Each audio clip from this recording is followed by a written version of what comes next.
My name is Emily. My dad runs several businesses, and being the daughter of a president, I grew up in a very affluent household which perhaps allowed me to develop a very laid-back personality.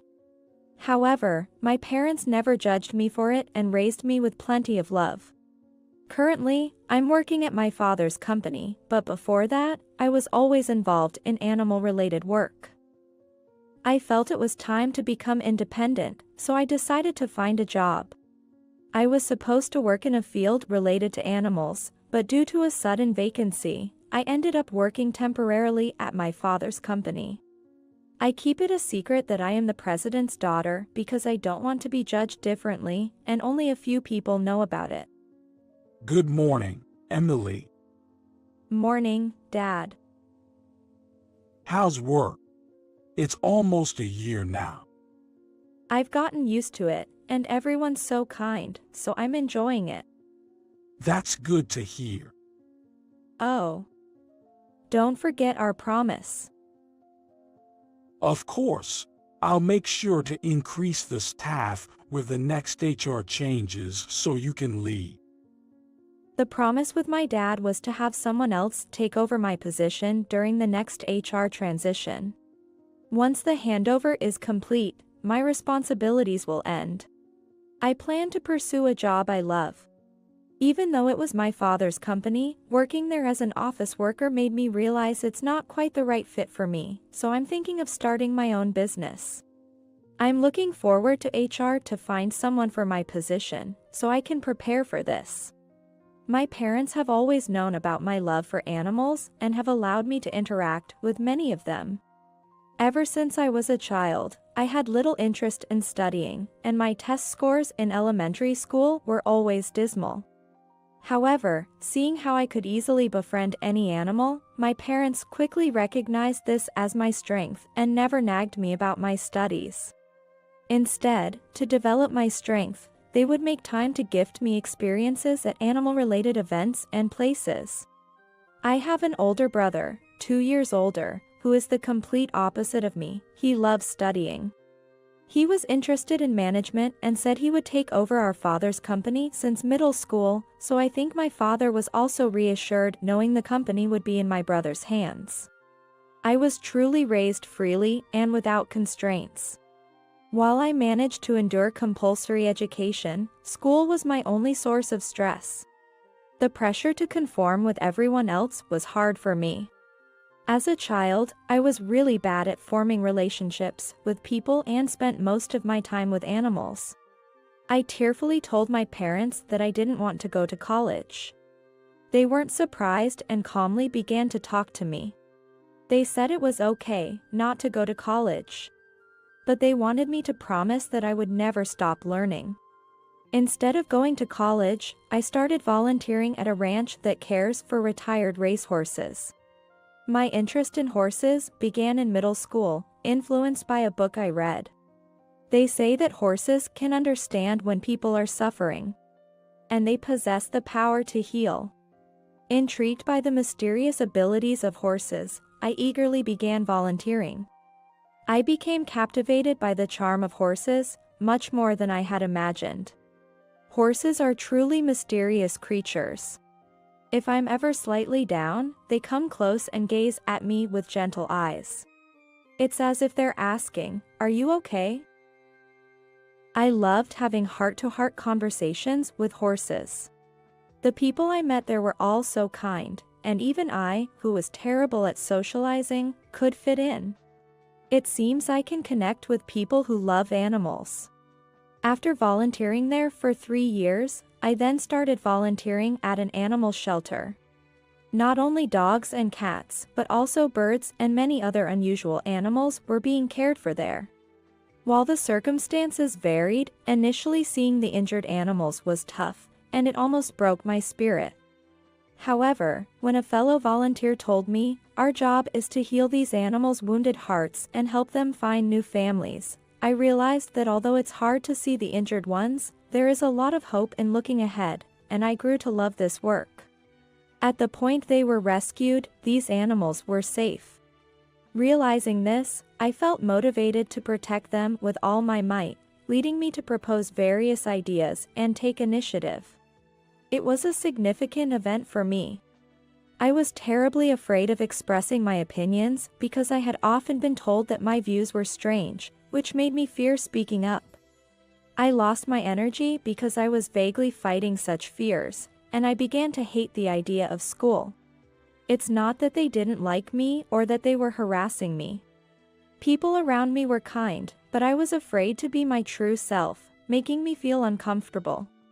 It was the animals that enabled me to start sharing my ideas and act proactively. No matter what others thought, I wasn't afraid if it meant creating a better environment for the animals.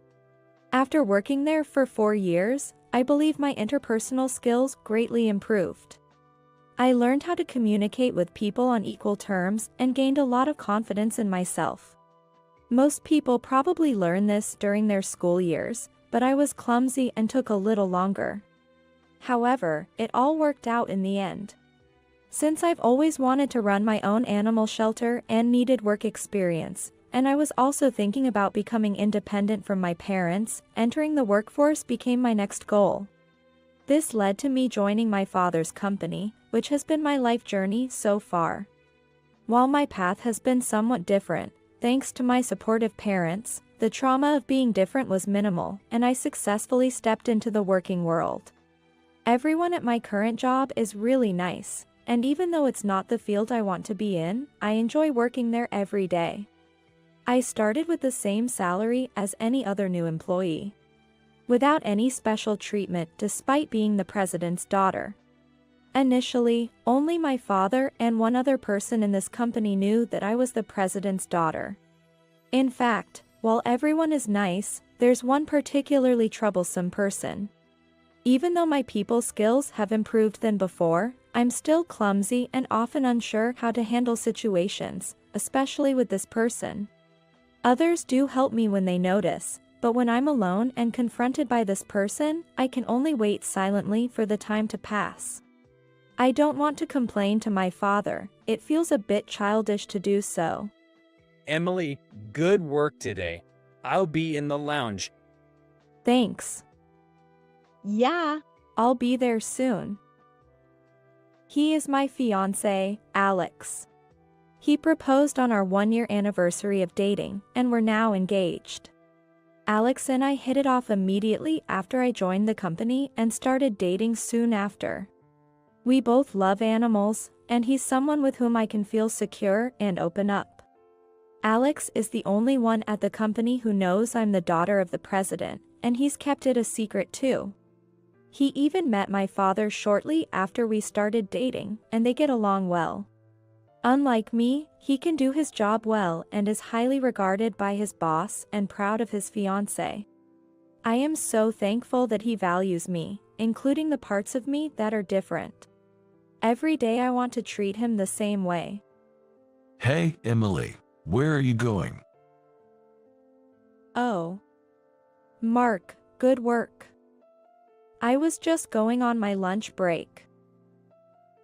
Lunch break, huh?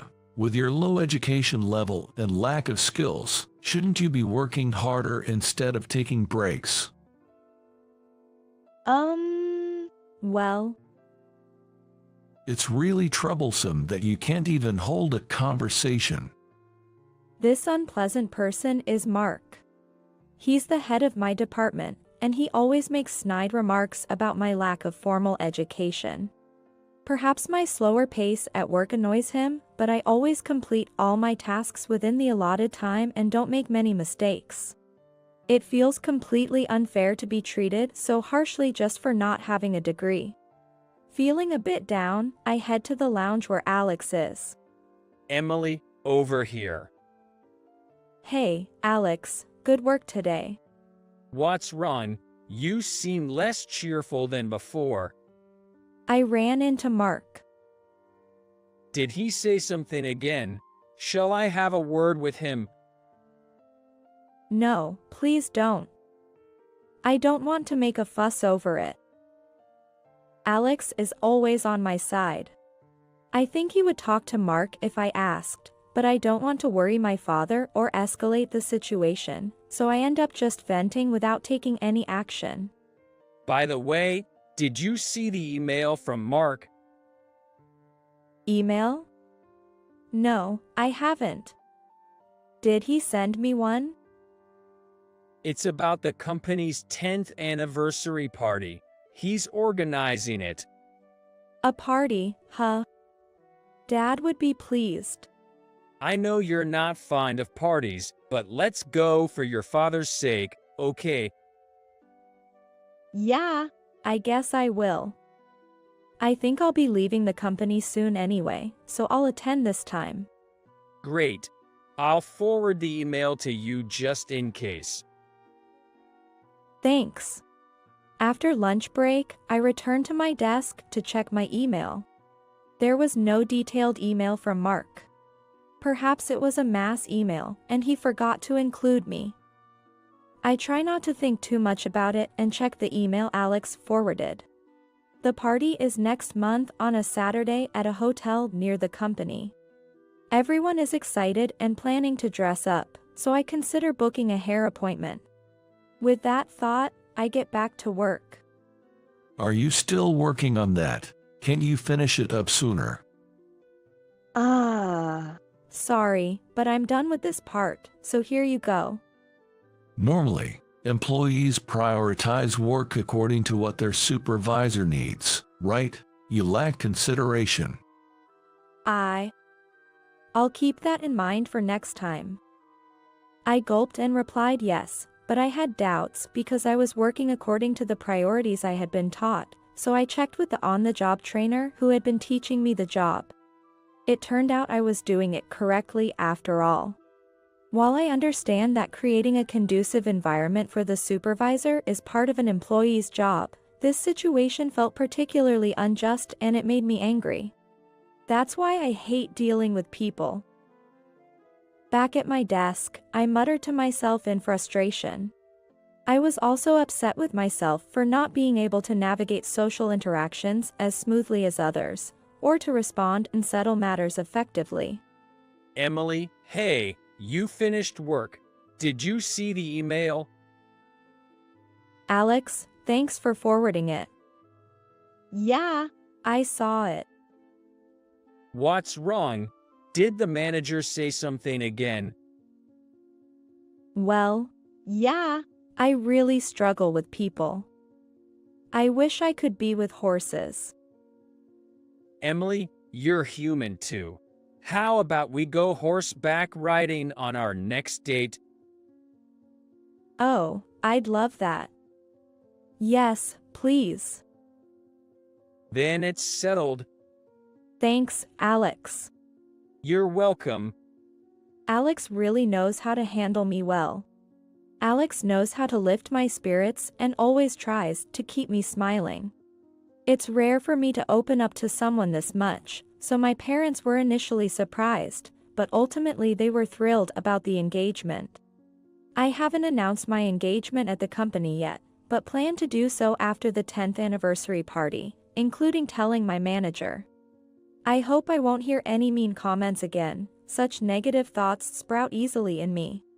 The following week, Alex kept his promise and took me horseback riding. Horses are truly wonderful. I felt so healed and strongly desired to work with animals again. That evening, we planned to have dinner with my parents at my childhood home, so we went there together. We're home. Good evening. Oh, you're here. Sorry for the trouble, Alex. Not at all. I've been looking forward to it. Dad, were you at work today? No, I took the day off. I saw dress shoes by the entrance. I went out to buy a shoe for the 10th anniversary party today. Another suit.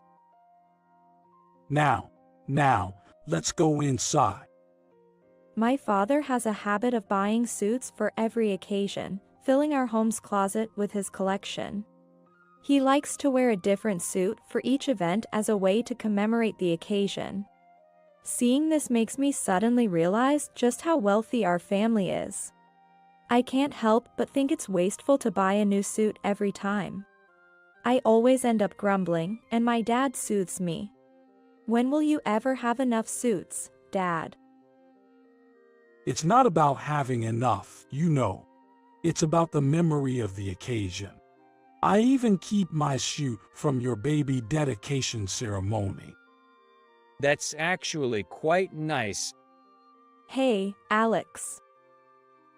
Sorry, but it does sound nice, like having photos of memories. You get it, Alex. It's a sensation of memories that only I can understand. Then at least buy just a tie. Buying a whole suit every time seems too much. I guess you still don't quite understand, Emily. Anyway, you two are coming to the party, right? Of course, we'll celebrate without letting anyone realize your connection to Emily's father. Right, our relationship is official at work, but no one knows about Dad and me yet. It's a bit nerve-wracking. You won't be sitting at the same table, so just smile and you'll be fine. Exactly. As Alex says, there's no need to be overly conscious. Let Alex support you. Please, Alex. I've got this. I'm looking forward to it. At my family home, it's always like this, with Alex and my dad teaming up, and my arguments hardly ever prevail. But their interaction is so natural that I end up smiling too, and eventually, the conversation shifts, leading to a completely different conclusion than I initially anticipated. Well, it's not like we were discussing anything major, so it's okay. Men are curious creatures. On the day of the 10th anniversary party, I went to the beauty salon in the morning and, unusually, had makeup done. I like dressing up, but I'm terrible with makeup, usually settling for just foundation and lipstick, so having a full makeover was exciting and felt nice. I wonder if Alex will be surprised. When I returned from the salon, my dad was still lounging in his casual clothes. Dad, you're still in your loungewear. Are you sure about the time? I'll be going about an hour after you. Wow, Emily, you look sharp. Sharp, huh, thanks. Dad was relaxed, saying his chauffeur would pick him up later. I left a bit early for the venue because I wasn't used to walking in heels. It took about 30 minutes to get to the station where I was meeting Alex, so I quickly changed and left the house. Alex. Emily, you look great in that dress. You did your makeup today, pretty. Thanks, I feel a bit embarrassed. You're always pretty, but it's nice to see a change like this, ho. Seeing Alex a bit shy was adorable, making me think I should learn more about makeup. We usually don't hold hands when around company colleagues, so Alex just gave me a wry smile as I wobbled in my heels. What a pity that he was so pleased with the makeup. Are you okay? Want to walk barefoot to the venue? I wish, but then I'd run my stockings. I'll manage. It's quiet now, so hang on to me. I decided to lean on Alex's arm before reaching the venue, feeling a bit embarrassed. I really want to improve my feminine skills. Lost in these self-deprecating thoughts, we quickly arrived at the venue. Emily, I'm going to use the restroom. Can you check in first? Got it. Wobbling, I searched for the registration desk. It seemed our company's event was in the furthest room. Instead of the organizing manager, a hotel staff member was at the reception. As I started to check in and gave my name, the receptionist began to look unsettled. Apparently, my name wasn't on the list. They hurried off saying they'd check immediately. Just my luck. I waited blankly at the reception when the manager and the hotel staff returned from inside. Oh, this is about you. Don't worry, there's no seat for you, so it's fine. This way, the number of seats inside should match the list. With that, Mark quickly headed back to the venue, leaving the hotel staff awkwardly returning to the desk. I was momentarily confused by what had happened, but instinctively, I called out to Mark. Mark. What does the uninvited guest want? What exactly is going on here? What do you mean? Despite my seriousness and desperation, Mark responded with a smirk. I struggled to contain my irritation and tried to understand the situation. Why is my name not on the list? Why would it be? Obviously, because there's no seat for you inside. Why is that? What do you mean why? I don't recall inviting you. But isn't it strange that all employees were invited except me? Did you even receive an invitation email? Invitation email. Everyone invited got an email detailing today's event. You didn't receive it, did you? How embarrassing to show up at a party you weren't invited to. I'm speechless. The email I thought was missing due to an error was deliberately not sent by Mark. Realizing this, I nearly panicked to the point of hyperventilation, but managed to keep my composure. This was clearly harassment. Why wasn't I invited? Don't you understand? I don't. Talking to you is so frustrating. You're slow in speaking and acting, bad at picking up hints, and not considerate. That's why I dislike people with low education. But that's not relevant right now, is it? I was on the verge of tears from frustration at that moment, but refused to cry in front of him, though I probably looked tearful. But I'm sure I must have had tears in my eyes. It's very relevant. This is our company's 10th anniversary. Wouldn't it be embarrassing to have someone with a high school education like you there? The president would surely prefer to celebrate with only the capable employees. So, the president said that? You don't get it, do you? That's why I said you're slow on the uptake. Unlike you, I can read between the lines and know what the president expects. There's no place for someone with a high school education like you here. Go home. I understand. I don't agree, but if that's truly what the president wants, I should trust you, Mark. You got quiet when I mentioned the president. Of course. Trust me, I'm educated and smart. Now go home. Excuse me. I struggled to hold back the rising frustration and tears. As I turned and walked towards the exit, tears began to fall. I needed to contact Alex. Where could he be? With only 7 minutes to the party's start, I wondered if he had already gone inside. Sorry, Dad. I felt terribly guilty for feeling like an embarrassment at my father's company's anniversary party. I must be unfit for the professional world. I'm sorry for being such an embarrassing daughter. I thought as I cried. Emily, what happened? Oh, no. Let's calm down and step outside. Meeting Alex by chance, I felt a sense of relief, and my tears wouldn't stop. We stepped outside, and I drank the beverage Alex had bought for me. After my breathing, which had been close to hyperventilating, settled a bit, I told him everything.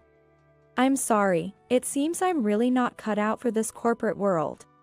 You shouldn't be apologizing, Emily. Nobody thinks that way, and even if they did, what the manager did was harassment. But you must be embarrassed to have a girlfriend like me. Not a girlfriend, a fiancée. And I'm not embarrassed at all. I'm proud of you. Thank you, Alex. What should I say to Dad? He must be so disappointed. Emily, You will attend the party. Leave it to me. But how can I face everyone after being made to cry like that? It's okay, trust me. I have a plan. Just promise me one thing. When you enter the venue, do it with confidence. So, go to the bathroom and fix your makeup. I'll wait for you. Okay. I understand. Following Alex's advice, I headed to the bathroom. With just 3 minutes to go before the start, I didn't want to go, but I trusted Alex. What's going to happen? My heart won't stop racing. After quickly touching up the makeup around my eyes, I step out of the bathroom and see Dad. Emily, I heard everything from Alex. It must have been tough, but it's okay now. Your father knows everything. Emily, when your name is called, come into the venue. Remember the promise. Enter with confidence. Okay. My father hugged me, and I nearly cried again, but I held back to not ruin my freshly fixed makeup. Alex seemed to have something in mind, and though I was confused, I decided to follow their lead. As the party started. Hello everyone. Thank you all for gathering here. I am Mark, serving as the organizer and MC for today. Standing outside with my father. I was anxious to find out what was going to happen next. Hearing Mark's cheerful voice from inside sent shivers down my spine. Our company has reached its 10th anniversary thanks to everyone's hard work. As a department head, I, Mark, have been leading a fulfilling life thanks to the support of our excellent employees. Applause echoed from the venue. I wondered how Alex felt listening to this. We will soon have a special address from Mr. Robert. And today, by special request of Mr. Robert, we have a surprise guest joining us. So please look forward to it. Now, let's welcome the president. Everyone, please applaud. As applause filled the room again, my father entered the venue. Standing outside alone, my anxiety grew, and my legs trembled. It's okay, it's going to be okay. I whispered to myself like a mantra, waiting for the moment to come. Soon, my father began his speech. It was soothing compared to Mark's voice. It's natural, I suppose, since he is my father.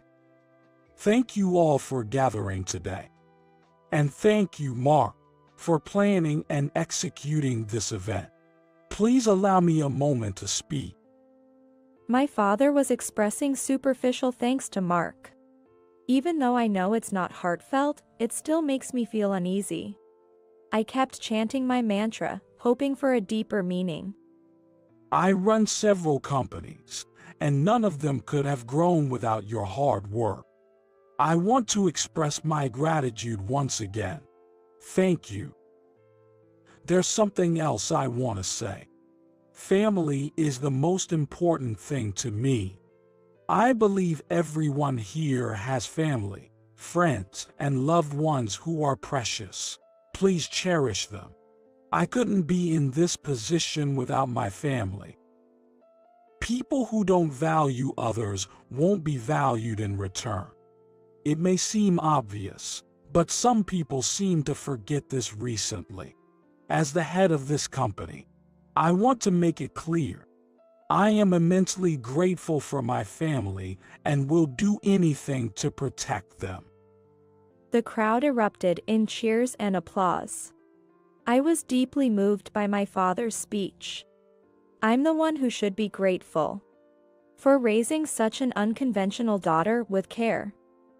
Now it should be my turn to repay the favor, yet I've caused more trouble and worry. Thank you.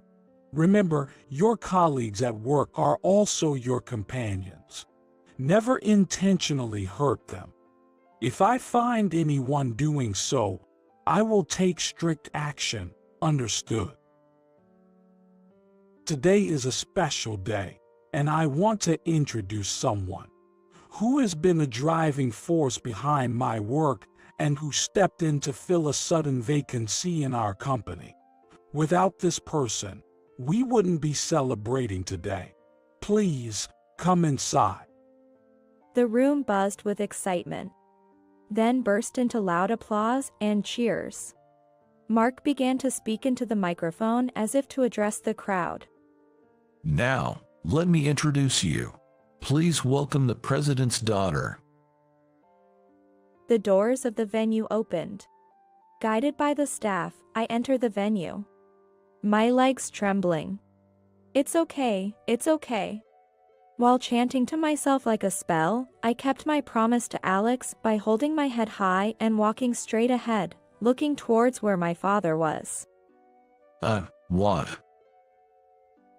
Thank you for the sudden invitation today, and I want to express my gratitude to everyone who has supported my father daily. The venue erupted in surprise and uproar, with exclamations heard throughout. My colleagues, who had been friendly, were in shock. Alex looked at me proudly, nodding in approval. I apologize for keeping silent until now. Thanks to everyone who treated me well without knowing I am the president's daughter, I have enjoyed my work every day. I managed to persevere through the year because of everyone but one who patiently taught me, including my on-the-job trainers. Before bowing, I glanced at Mark. He was aware of his snide remarks and now pale and shocked that I was the one entering as the president's daughter. Once I started speaking, I couldn't stop. As my father mentioned earlier, we should value our colleagues. I believe the workplace, where we spend most of our day, should be comfortable. But I have been harassed constantly throughout this year. I apologize for bringing this up at a celebration, but today, I reached my breaking point. As I was close to tears, many voices from the audience encouraged me, saying, "You can do it." With the crowd's support, I felt empowered to expose Mark. Mark, who called me a low-educated high school graduate and constantly complained despite my not doing anything wrong, and who went so far as to not invite me to today's party. Mark was at a loss for words. The venue fell silent, hanging on my every word. My father looked at me, signaling to speak freely. Alex gripped my hand, watching intently. Suddenly, you have nothing to say. Had I told you earlier that I was the president's daughter, you wouldn't have treated me this way. Your true nature was revealed because I didn't disclose it. It took me a year to speak up, but I will no longer be silent. I am ready to fight this thoroughly. After a brief silence, the room erupted into a standing ovation. Because everyone has been supporting me behind the scenes, they are aware of the situation. They agreed with me because I spoke up about it. Fight? What do you mean? We'll take it where it needs to go. That, Mr. Robert. This is just a small misunderstanding. Emily, you did well. Leave the rest to me. Today, I will call him as usual. Dad. Congratulations on the 10th anniversary. The atmosphere in the venue soared, and chants of my name began to echo. It was a bit embarrassing, but seeing Mark's pale face and being part of my father's significant celebration made everything worthwhile. I know the speech was a little out of sync with the party, but she is a clumsy girl. Please look at her warmly. Now I will conclude my speech.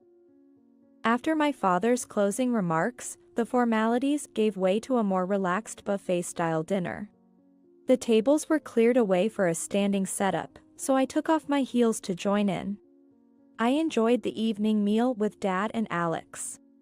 Many people approached to commend my bravery. Some people were surprised to learn I'm the president's daughter and approached me, but I asked them to treat me as usual. Well, Mr. Robert, I'm terribly sorry. What exactly are you misunderstanding? Yes. It's not me who should be apologizing, right? It should be Emily. I'm really sorry. The apology seemed reluctant, with a sullen expression. Alex and I exchanged glances and shrugged our shoulders. My father was extremely upset with Mark's attitude. What's with that attitude? Can't you treat people as equals? Yikes, I'm sorry. I apologize. Surprised by my father's rare outburst, Mark knelt down. The onlookers snickered and took pictures of the scene. This must have been a testament to Mark's character. No one defended him. After taking photos, everyone returned to their dinner. I didn't want to interact with Mark anymore or even see his face, so I moved to get more food and sat in a chair along the wall. Mark remained kneeling, motionless. I'll inform you of your consequences later. Be prepared. Please, Mr. Robert. Anything but firing me. While Mark cried, my father went around greeting each employee, leaving him behind. After that, the party ended peacefully, and it was time to go home. I no longer needed to hide being my father's daughter, so I got a ride with him. My feet were hurting, and, of course, Alex was with us. Dad, Alex, thank you so much for today. I can't believe I was able to speak in front of all those people. You were great. Oh, you were magnificent. You've really grown up. Grow up? I'm already in my 30s, you know. Actually, it was Alex who had told Mark just before that Mr. Robert wanted to bring his daughter along. Unaware that I was the daughter, Mark had prepared everything, saying he would do whatever Mr. Robert wished. Afterward, my father decided to fire Mark. Indeed, it was decided that excessive harassment and educational discrimination must not be tolerated. He would have made the same decision even if the victim had been someone else, as he explained during a company-wide meeting, ensuring everyone understood that our company does not tolerate harassment. I've never seen anyone as mean as Mark in this company, so I'm not worried. Even so, the future remains uncertain. If the current employees, who are older and more experienced, must enforce this strictly, otherwise, we might have victims again. This must be avoided at all costs. Seizing this opportunity, my father decided to conduct training on harassment and the importance of recognizing discrimination across all the companies he owns.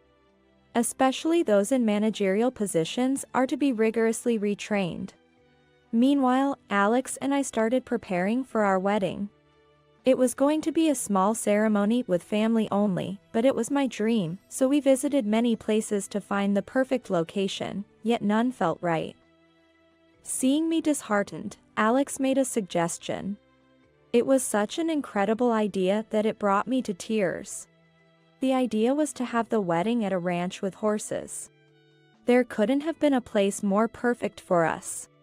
With the venue set, preparations progressed smoothly, and only the big day awaited. After the wedding, I decided to quit my job.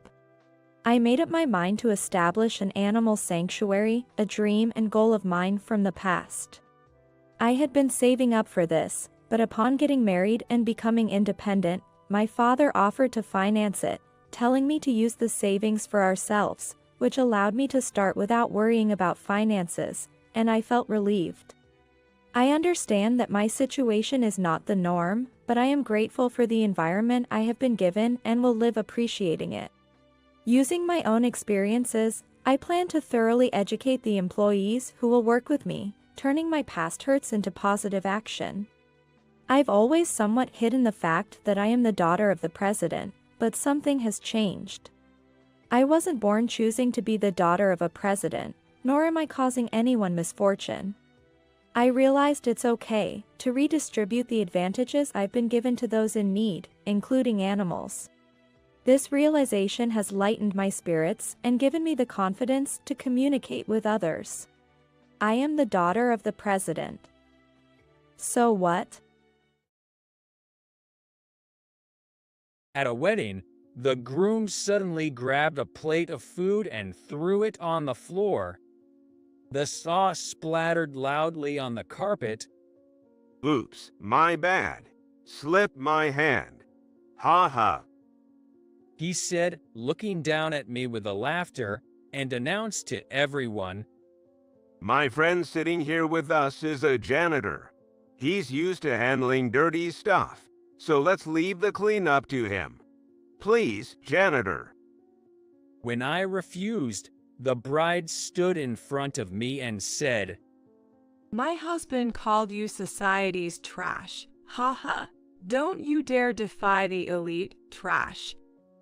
Then, my wife appeared behind the bride and tapped her shoulder. With a big smile, she said, I'll ask my dad to take away the groom's desk at his workplace. Soon after, the bride and groom were hit with this shocking reality and collapsed to their knees. My name is Kyle Johnson, 26 years old. I lost my parents in an accident during my sophomore year of college.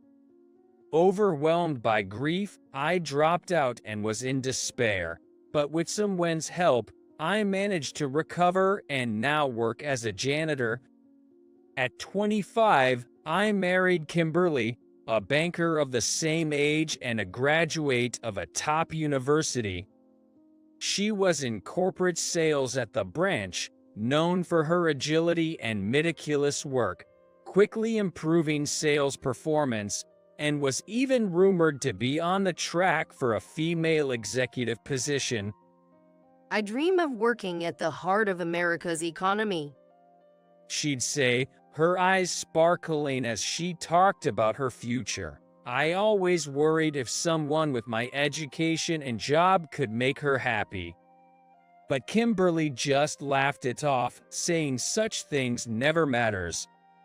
I still remember vividly the day she tearfully accepted my proposal, as if it was yesterday. Even she had her weaknesses. How is it?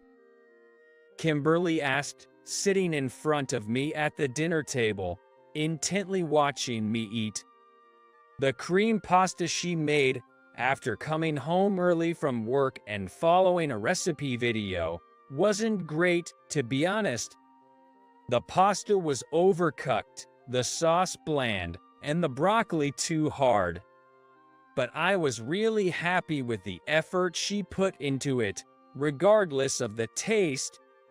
Yay, it's delicious. Trying to eat heartily without her noticing. However, Kimberly's face fell in disappointment. Kyle, your nose swells when you lie. She pointed out. I quickly covered my nose with my hand. Why? I followed the recipe exactly. Seeing her so downcast, I couldn't help but laugh. That's mean, laughing like that. Kimberly pouted, puffing her cheeks at me. Sorry. I just thought it was cute. Even though you're good at your job and handle everything so effortlessly, cooking is your weak spot, ho. I said.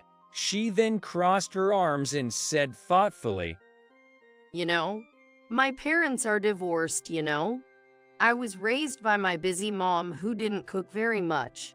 We mostly had deliveries or ate out, so I guess I never got interested in cooking. In other words, it's my dad's fault I can't cook. Looking at my wife puffing her cheeks like that, I asked her something I'd always wondered. Do you see your father, Bob, often? Just once when I started working at the bank. We talk on the phone a few times a year. It's better to meet when you can. You never know when you won't be able to see someone again. I said, thinking of my late parents. Kyle. Kimberly placed her hand over mine on the table and said, I'll think about it. That day, I was at an office building for exterior cleaning, working with Martin, a 45-year-old senior janitor. It had been a while since I worked with him. Martin is a veteran janitor with a master-level building cleaning certification. The boss trusted him the most.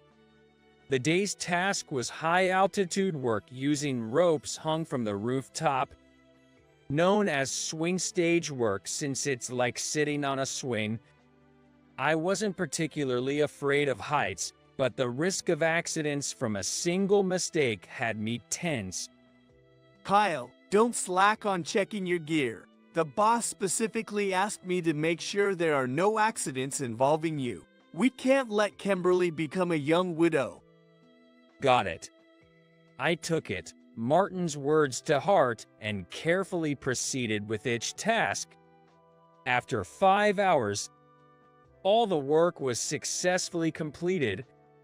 I was cleaning up the pylons and ropes from the restricted area when suddenly someone called my name. Johnson?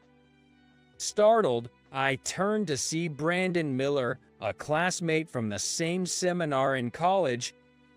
Miller, I exclaimed, removing my helmet in surprise. Miller looked me up and down, then sneered. Seriously? You dropped out and became a janitor? That's wild. Ha ha. Miller had always been like this, judging people by appearance, job, and income, associating only if it benefited him. Not surprising, but still annoying. What about you? What are you doing now? I asked, bundling the ropes with a sense of resignation. Me? Oh, nothing much. Just a humble bank employee. He said, making a point to show me his suit's collar and the bank's emblem. It was a familiar badge. That badge, it's from Kimberly's bank. Miller and Kimberly work at the same bank. I couldn't hide my shock. But Miller just smirked, enjoying the moment. Tough job, huh? I've got to go, I said, and was eager to leave before causing any trouble for Kimberly at work. Then Miller added, Oh, by the way, I'm getting married next month. Lots of old college friends will be there. You should definitely come to the reception. Everyone will be thrilled. Hearing that, I spat in disgust in my mind. Why on earth I would bother attending a wedding like yours? But I maintained composure, especially since he was Kimberly's colleague. It seemed best to keep things neutral for now, considering the current unclear nature of Brandon and Kimberly's relationship. Congratulations. I'd love to celebrate, but unfortunately. On second look, Miller's grin widened seeing my face. He must be thinking I was too ashamed of my background to attend an elite wedding and want to make me go out of my way to make excuses for my absence. Probably planning to make me the butt of jokes. Fine, if that's how it is, I'll show up with pride. I have nothing to be ashamed of in my life. I had lost my coolness by then, and declared with a smile, I'd be happy to attend. Surprised, Miller looked at me with eyes shining, like a hyena spotting prey. His mouth twisted into a wry grin, guess coming up with some humiliation for me at the reception in front of his elite group. Great, I'll send an invite, he said, leaving. I watched him go, already regretting my impulsive acceptance. Later, I received the invitation from Miller. No way. Kyle, you know Brondon she Miller.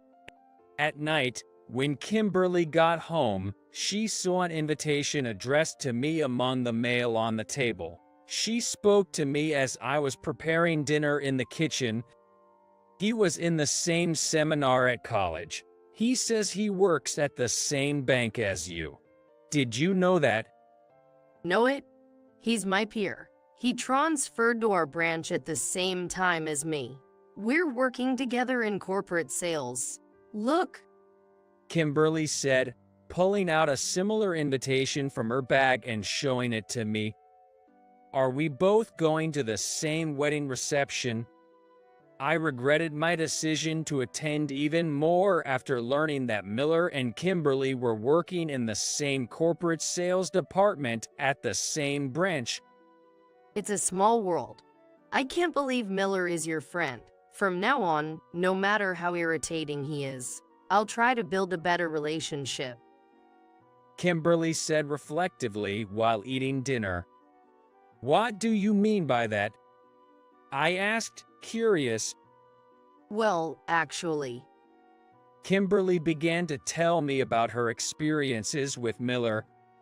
He worked in the same corporate sales department, but was arrogant, looking down on colleagues because of his family background and education.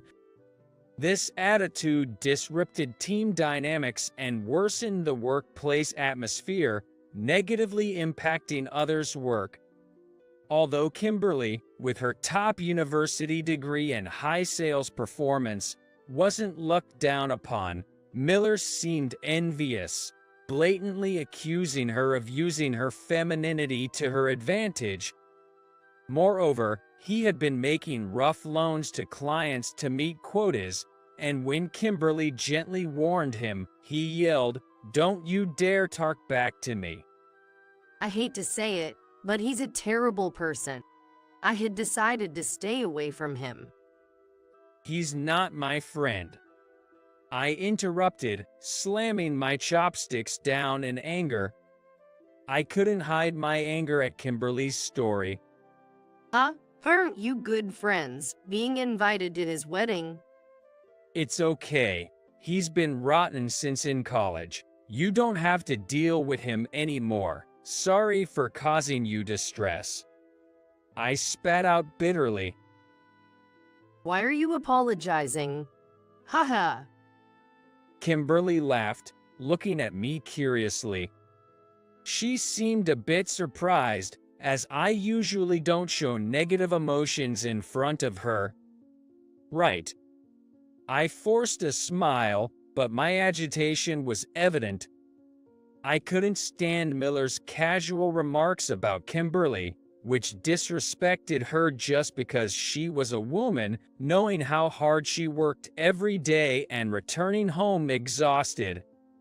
Kimberly wasn't someone who would use her femininity to get ahead. I knew her sincerity and straightforward nature better than anyone. I met Kimberly 3 years ago, while cleaning the floors of a large building housing several major corporations. In addition to daily cleaning, we had a contract for monthly thorough cleanings. That day was for cleaning the floors of the lobby and corridors, which required partially taping off areas to keep them walkable while using specialized equipment. The work went smoothly, and the dirty floors were quickly shining again. I love this moment of looking back at my work. Just a bit more to go. Let's keep it up, I muttered, psyching myself up. Then, a young male office worker returned from outside and passed by me. As he did, he tossed a trash bag onto the floor cleaned with detergent, saying, "Take care of this too." I picked up the bag to look inside. The trash bag he left behind was filled with leftovers from a convenience store lunch or coffee cans, probably eaten at some park during his outside work. "Hey, wait." I called after him, but he walked away without turning back. It got me mad, but held back, bearing not to cause trouble that could risk our cleaning contract. Just then, a woman snatched the trash bag from my hand and dashed off after the young man, yelling, Wait, please. As she chased him down, I watched in amazement as the woman confronted the man. You should clean up your own trash. Even a kindergartner knows that. She scolded, handing the garbage bag back to the man waiting for the elevator. Reluctantly, he accepted it and got on the elevator. The woman then ran back to me, smiling, and said, I used to be in track and field. I was instantly captivated by her carefree smile. It was love at first sight. We awkwardly exchanged contact information, something I had never done before in my life. This was how I met Kimberly. She's full of justice and has a straightforward way of looking at things. My wife is not someone to be belittled by a jerk like Miller. I was only worried that she would be further troubled by him. Should I cancel the wedding invitation now? No, it might be too late and cause trouble. Miller doesn't know we're married, so it might be better to act like strangers at the reception. We got married when you were at your previous branch, so no one from work should know me. I told Kimberly I didn't want to add to her troubles with my issues. Why? Why should we hide it? Kimberly looked puzzled, understandably unaware of the situation. To avoid some trouble, okay. Seeing my serious face, she reluctantly agreed. On the wedding day, the reception was held at a top-notch hotel in downtown with 500 guests, a grand affair. Miller's bride was a 23-year-old woman named Marilyn, the daughter of a man of wealth who owns a chain of restaurants. VIPs, probably business associates of the bride's father, were spotted around. I was seated at the friend's table on the groom's side, while Kimberly, pretending to be a stranger as promised, sat at a bank associate's table a little away.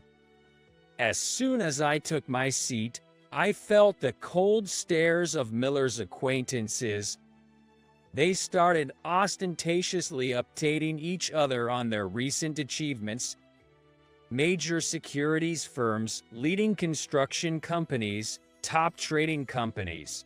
The names of big corporations flew around. Then, a man named Smith sitting next to me struck up a conversation. Long time no see, Johnson. It's been what, 6 years since you left college? What are you doing now? Smith was the only decent guy here, who, I heard, started his own IT company in college and now is a CEO.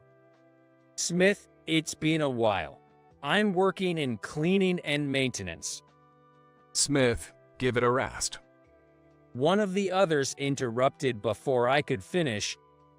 Don't you feel sorry for him? A college dropout, a janitor, sneaking among the elite. Let him be. The others joined in, sneering and whispering loudly enough for me to hear. Bold of you to come. A disgrace to our college. Smith looked at me, confused, but I gestured to him that I was fine. As the bride and groom entered and the reception started, the attacks on me didn't stop. I was prepared as they are Miller's acquaintance, but I couldn't understand why they belittled my job so much. Smith's whisper, "Don't mind them," and his smile were my only solace. The moment came during the candle service when the newlyweds approached our table.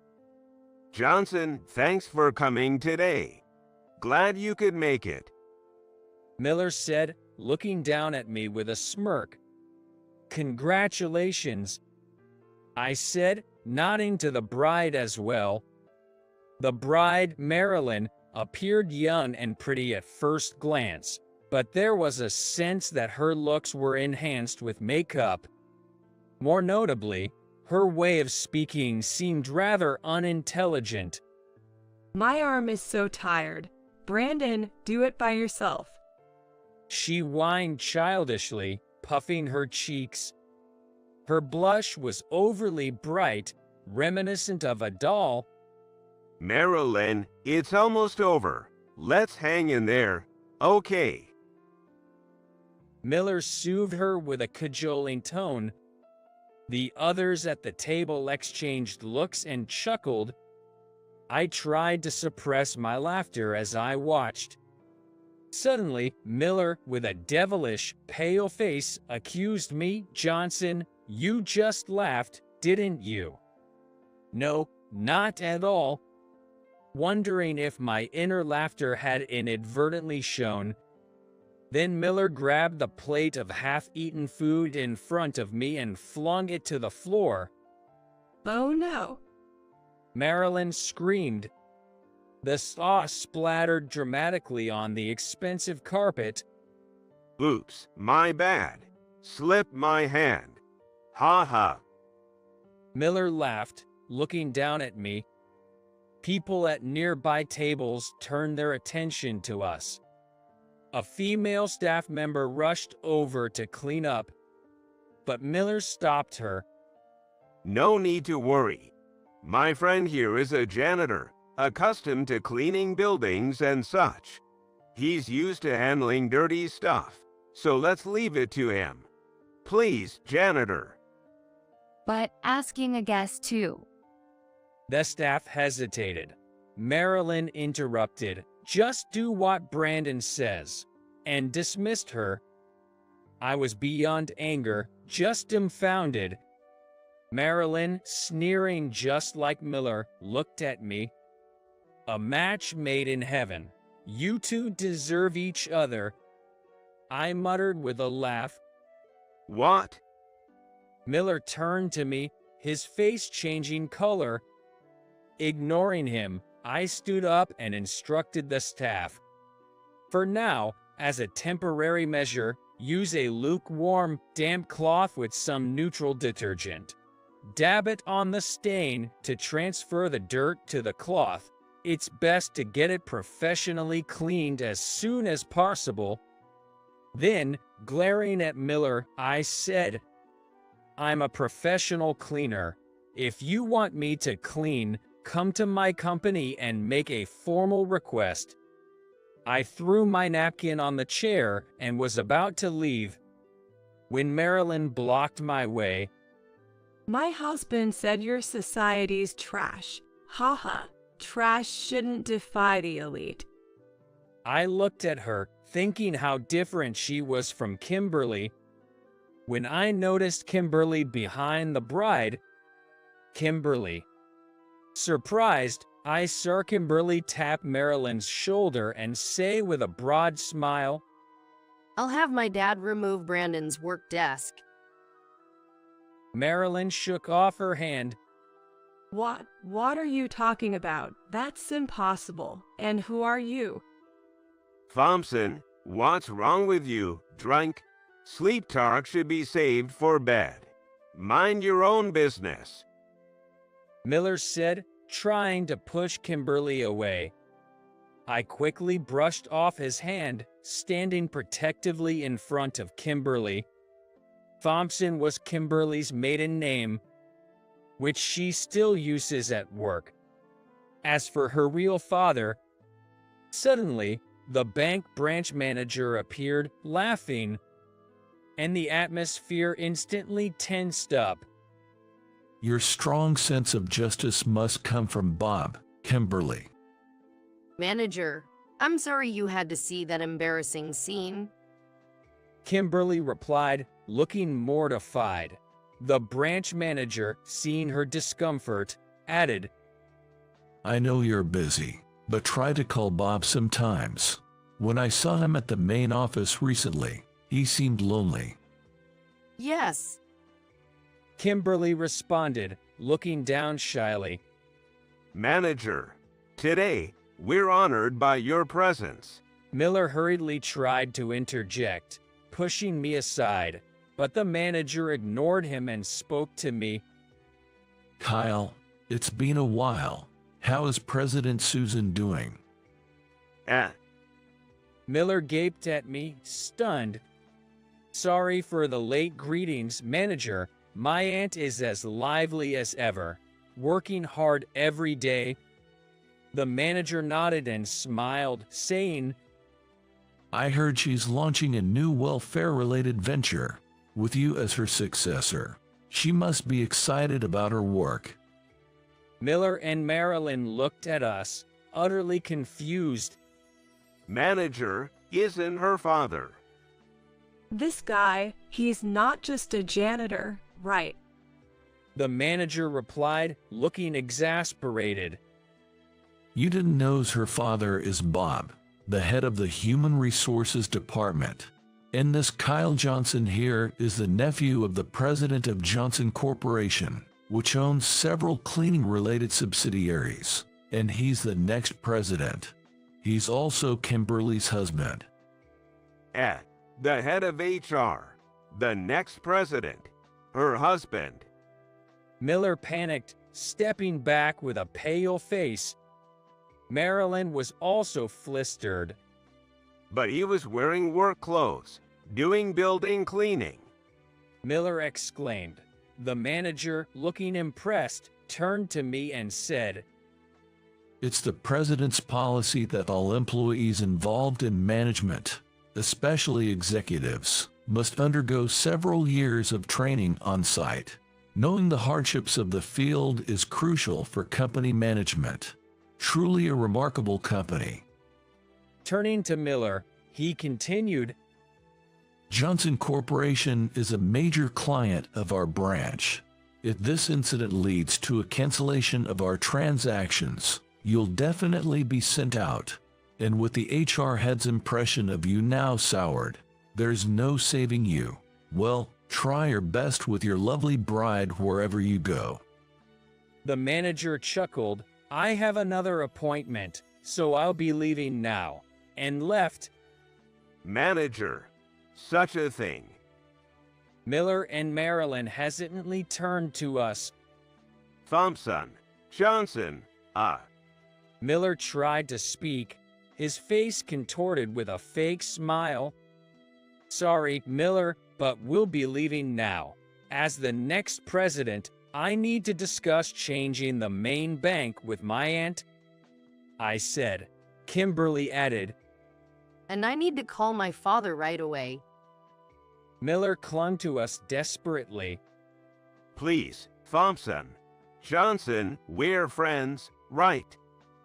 Friends, ha, don't make me laugh. I brushed off his hand. You're finished. Miller collapsed to his knees, his head bowed. Kimberly and I left the scene together. Behind us, as we opened the doors to leave, Marilyn's screams echoed. What? You're getting fired from the bank. This is a joke. Call off this wedding. I don't want to marry a man like this. Daddy, do something. The venue erupted in chaos. What? Stupid woman. I'm better off without you. What did you say? We heard them arguing and looked at each other, laughing. Leaving the hotel, we took a taxi and got off near our house at a convenience store, where we bought some takeout and beer instead of the missed full-course French dinner. We walked side by side leisurely towards our home, bathed in the sunset. It felt like a long overdue date, and it was enjoyable. Was it okay? Now everyone at the bank knows about Bob.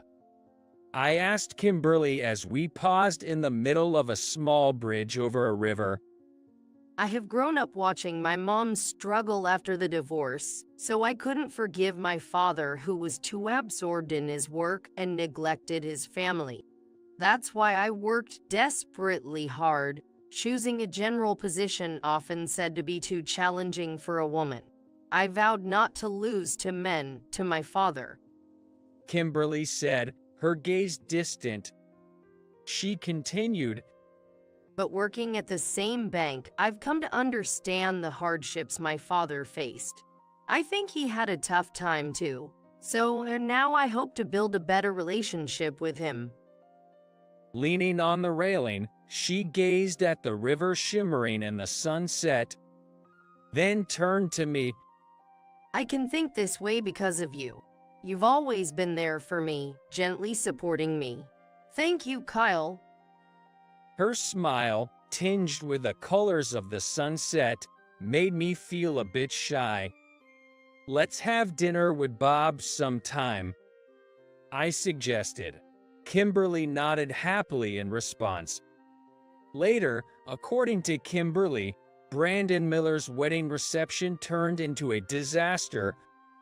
It ended up in a huge fight involving not only the bride and groom, but also their parents and relatives who were initially against the marriage. The reception was, of course, called off, and the couple separated, leading to a broken engagement. As for Miller, he was transferred to a subsidiary of the bank, effectively removed from the fast track to success.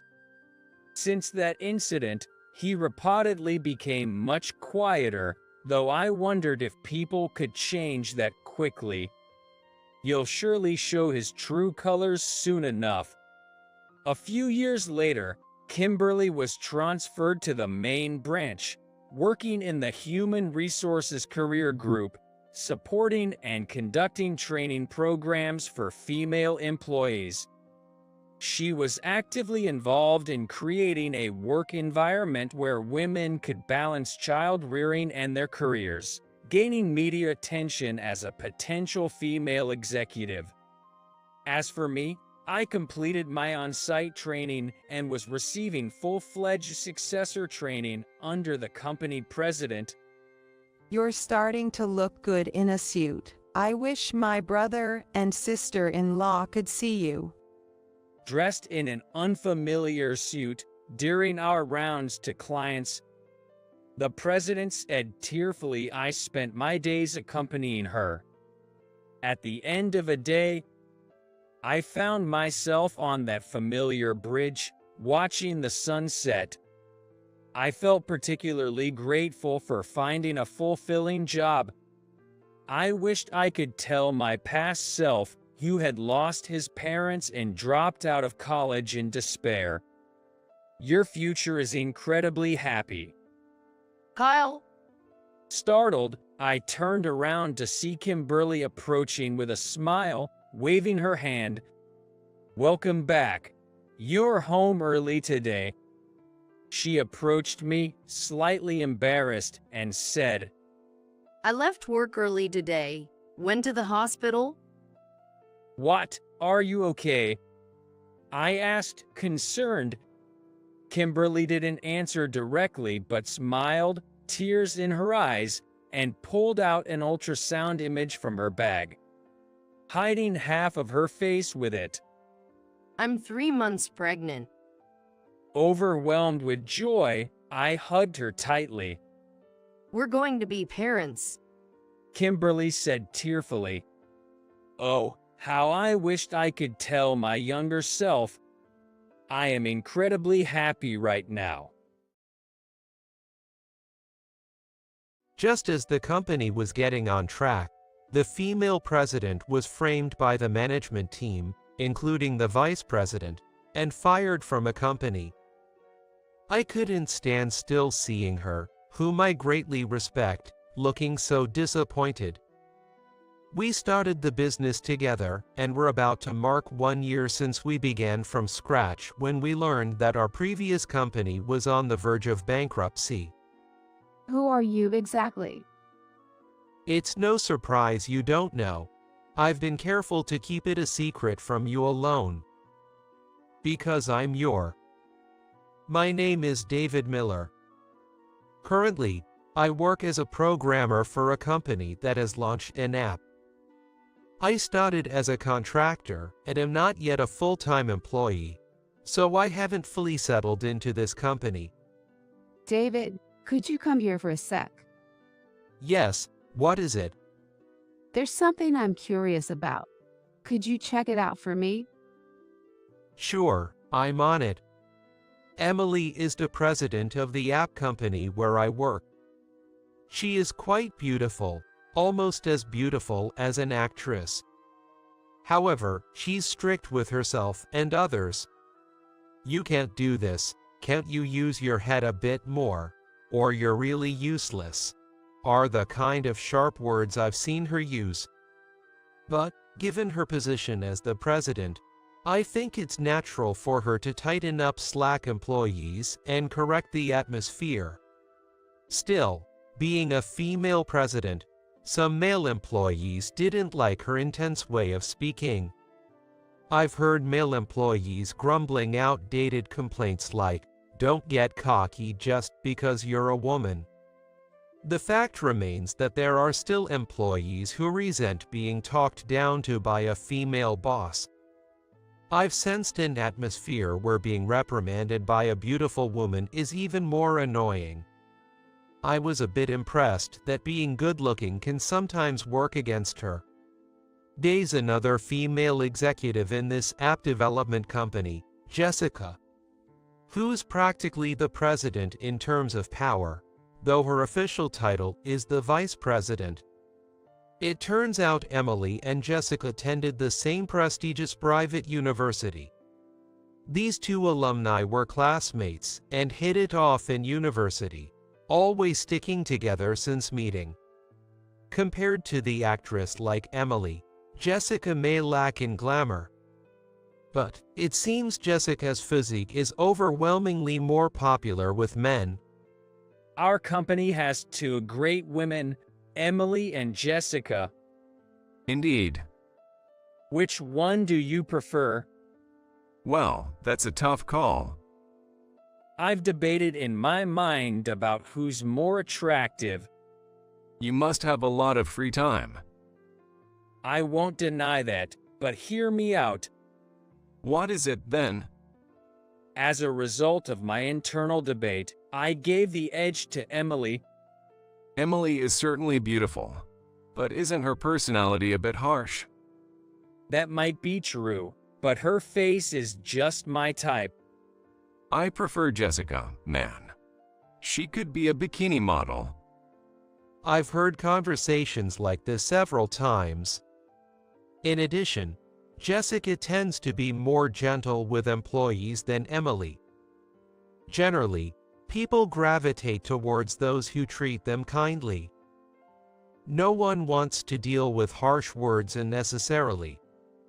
But probably, the two have their roles set, and they were just fulfilling them. I vaguely remember overhearing parts of their conversations. We can't be taken lightly just because we're two women in charge as the president and vice president. I distinctly remember these words from a conversation between Emily and Jessica. Emily is the president and Jessica is the vice president, apparently because Emily invited Jessica to start the business together. Emily became president simply because she initiated the idea, but their abilities are almost the same. The two, who were close enough to start a business together, have been at odds recently. I don't know the details. However, there was a pervasive atmosphere in the office suggesting that the two were on the verge of a fallout. I've never actually seen them arguing, but conversations among employees inevitably reach my ears. Hey, have you heard that Emily and Jessica are both in a bad mood lately? I've heard such talk, but I don't know the real situation. I've never seen the two of them actually going at it either. Right? There are rumors, but nothing direct. But a junior employee saw them arguing in front of a taxi. I've heard before that they had arguments. But in the end, that was just a rumor, right? True, I've never actually seen them fighting. My junior wouldn't just make up a lie to tell me. That's true, but it's worrying to hear these rumors of fights more frequently now. Yeah. It would be better if they got along well. I've overheard such conversations among colleagues while eating pasta in the cafeteria. Lately, there have been frequent talks about Emily and Jessica clashing, so it might be true. Just when I was thinking this, Emily called me to discuss some ideas for a new app development. She said, "Whenever you're free," so I went to the president's office after finishing my lunch. Emily usually spends a lot of time in her office, working on ideas or on her computer. So I expected her to be there, doing her usual work. But I encountered something completely unexpected. Just as I was about to knock on the door to the president's office, I heard Jessica's yelling like I'd never heard before. The voice was loud enough to hear through the door. Then I noticed the door was slightly ajar, just a few centimeters. I decided to continue eavesdropping discreetly, making sure not to be noticed. After all, I had finally caught the tail end of the rumors, and I couldn't let this opportunity slip away. I've told you already, you are no longer needed in this company. What's going on? I don't understand what you're saying. Didn't I just say? You're fired. That makes no sense. What do you mean? You used to be praised for your intelligence, but now you can't grasp such a simple matter? You've really gone downhill. That's because it's nonsensical, so of course I can't understand. All right, I'll say it again, listen carefully. You've been leaking company information, haven't you? I really don't know what you're talking about. I don't want to suspect you of such a thing, but there are records and evidence. Show me that evidence. Jessica sighed deeply, her voice slightly strained as she resumed speaking. Anyway, your dismissal can't be reversed. What do you mean? Because you're no longer the managing director. That can't just be decided by you alone. You missed the extraordinary shareholders meeting because you had other important commitments, right? Yes. What about it? Don't tell me. At that meeting, your role as the managing director was terminated, so now I'm the sole director. Emily was speechless, stunned by the reality, and seemed unable to speak for a while. The silence was piercing. I wondered what expression Jessica was wearing now. Emily finally managed to say, No matter what I do, you won't listen to me. That's what I've been saying from the start. Your dismissal is irrevocable. What a thing to happen. Jessica declared loudly, with a slight sneer in her voice as if she had been waiting for Emily's spirit to break. There's no place for you in the company anymore. Your dismissal will be communicated to everyone in the company by the end of today.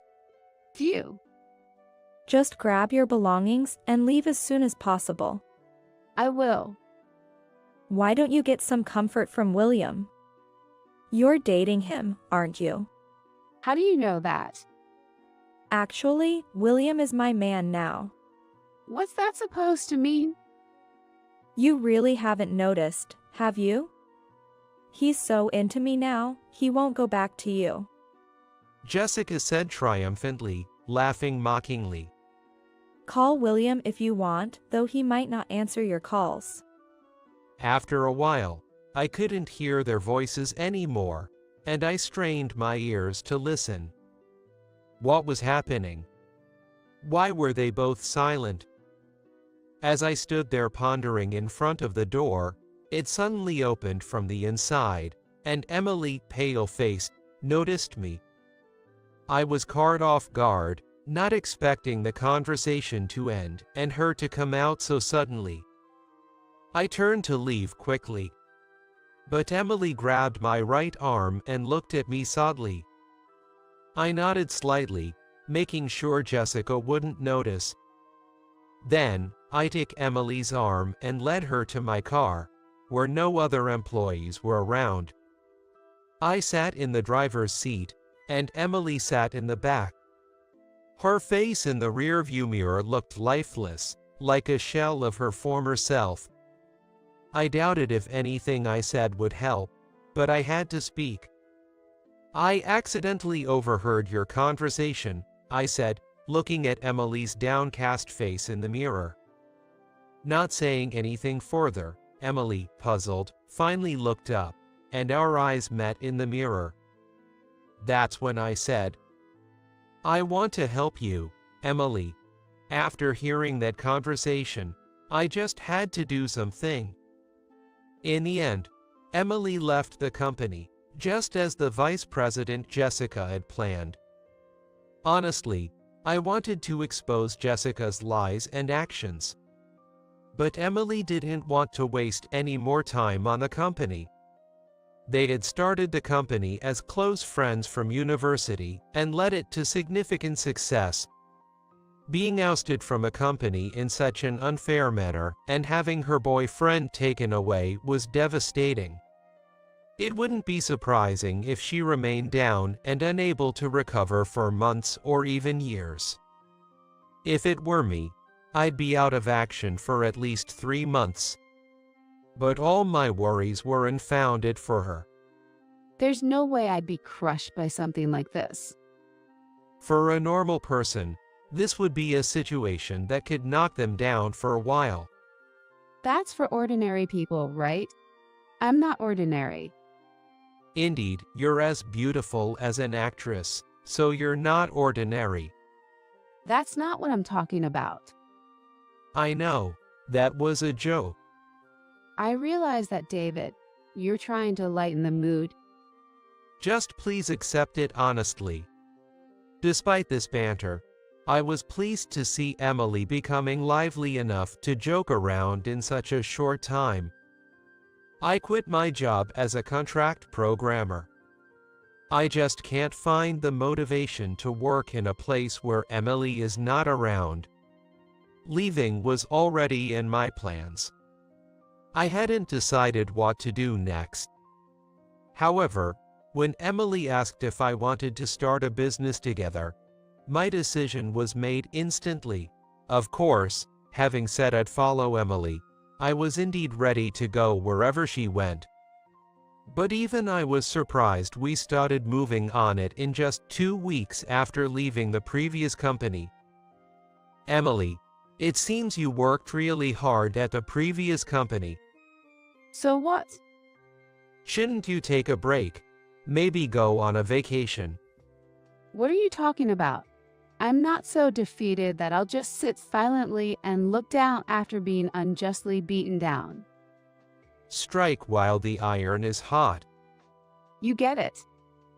And so, we embarked on a new business venture together. We both became the executive directors of our new company, with Emily as the president and me as the vice president. My title didn't matter to me. I just strongly wanted Emily to make a comeback as the president. So I was happy to be working with her again. I want to hit it big with an app that leverages all my experience and knowledge. Indeed, the experiences you've had become part of your essence. Yes, it might overlap with popular apps in the market, but we'll add our own twist. Right. Originality is all about how you combine different ideas. That's right. Then we'll turn my ideas into an app with David's expertise. I'll do my best to meet your expectations. Emily loved to cook and was quite skilled at it. She didn't hate instant or junk food, though. Being a busy president, she often settled for pizza or burgers due to lack of time. However, I've heard her say, cooking on my day off blows away the stress. Emily was interested in a recipe app. There are already many apps out there that offer simple recipes for delicious meals in a short time. Isn't entering this app market now a bit challenging? I couldn't help but ask, but Emily was determined. So, I dedicated myself to figuring out how to encapsulate her ideas into an app. We spent an incredible amount of time making the recipes user-friendly, adjusting the layout, and ensuring users could easily and intuitively upload photos of their dishes. We even made it possible for recipe creators to easily produce cooking videos. We thoroughly researched existing recipe apps and brought Emily's challenging ideas to life with my programming skills. Our recipe app initially struggled in a crowded market. The download numbers were not growing, and we were both worried over coffee. But gradually, the strengths of our app became known, and it even reached #1 in the recipe app rankings at one point. Breaking through in such a market is tough because well-known apps have a strong advantage. Even if other apps have similar or better features, people tend to use the ones they know. Once we broke through, the potential for further success opened up. When our app reached #1 in the rankings, we celebrated with a modest meal. That meant ordering some upscale pizza and drinking beer at the office. Has it been half a year since we left that company? We've made good progress, haven't we? I think we've both worked really hard. Yeah. I feel like I've thought of nothing but the app for the past 6 months. My mind was full of figuring out how to implement those ideas. Emily and I shared a contented smile and toasted with new cans of beer. About 8 months had passed since Emily and I left the company and started our own. The download numbers for our app had stabilized, and we were receiving increasing feedback about its high quality. This, in turn, led to more downloads and paying users. Just as we were confident of more success, Emily came to me with a look of urgency. "What's going on? It's 2 a.m. I said, awakened by persistent buzzing from the intercom, obviously frustrated. Emily, unconcerned about my mood, thrust her smartphone in front of me and said, "Look at this.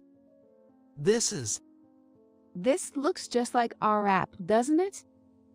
The format is indeed strikingly similar. That's not all. Emily then explained how the app on her phone closely resembled the one we created. Isn't this a copyright infringement? It's designed right on the edge, barely avoiding copyright violation. But still, the concept and content look the same. Yes, exactly. Which company is behind this? Emily suddenly fell silent, and I immediately understood. It was the company Jessica runs, the one we left. Taking advantage of our small company size, Jessica must be planning to crush us by capitalizing on our app idea. Why is Jessica going so hard against you? They used to be close friends. I don't know, but... Emily hesitated to continue. Just say it. You seem to have an idea of the cause. She started to speak in a low voice. Jessica began to develop a complex towards me, feeling angry that no matter how hard she tried, she could never surpass me. Did Jessica tell you that directly? Not directly, but William, the guy she took from me. So, he didn't know Jessica well at that time. Probably. If she had been plotting against me since then, I can only take my hat off to her. Jessica's company's app was ranking higher than the one Emily and I made. Looking into it, they had spent a significant amount on advertising. Since the app was alright payoff of my work, I understood why it quickly became popular once it was known. We can't win this. The difference in capital is too much. Emily, with a resigned expression and tears welling up in her eyes, told me. Continuing to update the same app will only lead to it being stolen in the end. Eventually, tears streamed down her face, and she collapsed to her knees. I knelt down with her, took her hands, and looked straight into her eyes, saying, "It's okay, Emily, can you leave everything to me?" Since the discovery of the app plagiarism, I had completely overhauled our app. I used advanced programming techniques to ensure that even if Jessica's company tried, they couldn't replicate our work. While keeping the interface the same, I improved usability, startup time, and graphics resolution, pouring in the best of my abilities. Thanks to these improvements, our app's user ratings soared within days, and Jessica's company, which copied our app, received a flood of complaints. Their app, being too similar to ours, was mistaken for ours and criticized for slow startup times and poor graphics. Eventually, Jessica's company was overwhelmed with complaints, and it was even suggested that they bring out their programmer to fix things faster, implying a desire for my expertise. In her humiliation, Jessica herself must have called me. Naturally, I hung up immediately. When Emily heard about the rapid and impressive updates to our app and Jessica's situation, she asked, "Were you always this amazing?" Then, I revealed to Emily that we had actually met a long time ago. We first encountered each other during my middle school days. Not in a romantic context, but when Emily was a student teacher doing her practicum at my school. At that time, I was living aimlessly, without any motivation or passion. I was just living because the days kept coming, feeling a sense of void in the meaningless routine. During that time, Emily, who was a student teacher, taught us programming. It was a middle school beginner's course, but I was more captivated by Emily's beauty than the subject itself. Enticed by her, I paid attention to the programming lessons and tried it out as instructed. After practicing a bit, I realized that learning programming allowed me to create my own worldview. If I assembled the programming language correctly, it executed tasks like magic. That's when I became hooked on programming. I dragged out an old computer at home and started learning from the very basics on my own. As a middle schooler, I watched programming tutorials online, bought textbooks, and went through trial and error repeatedly. With each programming session, I definitely felt an improvement, gaining a sense of fulfillment that was vastly different from the monotonous daily life I had been leading. For that alone, I am deeply grateful to Emily for teaching me programming. Since high school, I competed in prestigious programming contests, winning numerous grand prizes. We get it. You're amazing. So please just stop showing up. As I frequented these competitions, familiar faces became common. The top programmers, naturally, ranked high, so it was inevitable that my name became well known. I kept coming out on top in the competitions over and over. The competitors who came close but couldn't beat me probably saw me as a thorn in their side. Cut it out. Don't blame me for your lack of skills. I dismissed those comments as pure envy and continued competing in the contests, winning grand prizes until I was satisfied. Because I kept winning, some people viewed me with jealousy and hostility, but the majority recognized me as an exceptionally talented programmer. Achievements don't lie. Ever since middle school, when I first got interested in programming, I've been determined to beat anyone in my path. I pride myself on that effort. I'm truly a wizard of programming. There was no way I wouldn't help Emily, the one who introduced me to programming. That's why I immediately applied when Emily's company was looking for programmers. I wanted to be there for her. I've always wanted to express my gratitude to her. It's understandable she didn't recognize me. I had changed a lot since middle school, with a vastly different appearance and hairstyle. I finally feel like I've been able to repay you, I said, feeling embarrassed and looking away from her gaze. Come to think of it, I vaguely remember a kid whose bangs were so long they covered his eyes. Yet he easily mastered complex programming tasks. That was definitely me. Back in middle school, I felt uneasy unless my eyes were hidden behind my bangs. Hearing that is quite sentimental. It was my teaching that led you to programming. That's right. You better be prepared, because I'm going to follow you as long as this world keeps turning. Contrary to Emily's and my success, Jessica's company couldn't find competent programmers and gradually spiraled downward. Essentially, Emily's leadership and my technical skills had been the backbone of the company, and without us, it was doomed. And that became reality, as Jessica's company eventually was driven to bankruptcy. Meanwhile, Emily and I steadily grew our team and expanded the company's size. Correspondingly, our relationship also heated up, and now we are inseparable, both at work and in private. The one thing I want to say is that love is a powerful force. The Pua always come last, huh? Must been nice to have all that free time.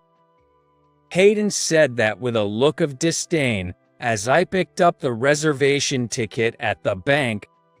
It was the end of the year, and the bank was incredibly busy. Making a reservation in advance was recommended, but my schedule wasn't confirmed until the last minute. Therefore, I had to go there in person. Hayden was proud to be a banker at the main branch. Despite being at work, he proudly boasted to me about his extensive knowledge of money and how much money he had handled so far. I don't have a single good memory of Hayden. It felt ridiculous to deposit my important money in a bank where such a classmate worked, and for once, I spoke up strongly against him. Cut it out. If you say any more, I'll withdraw everything.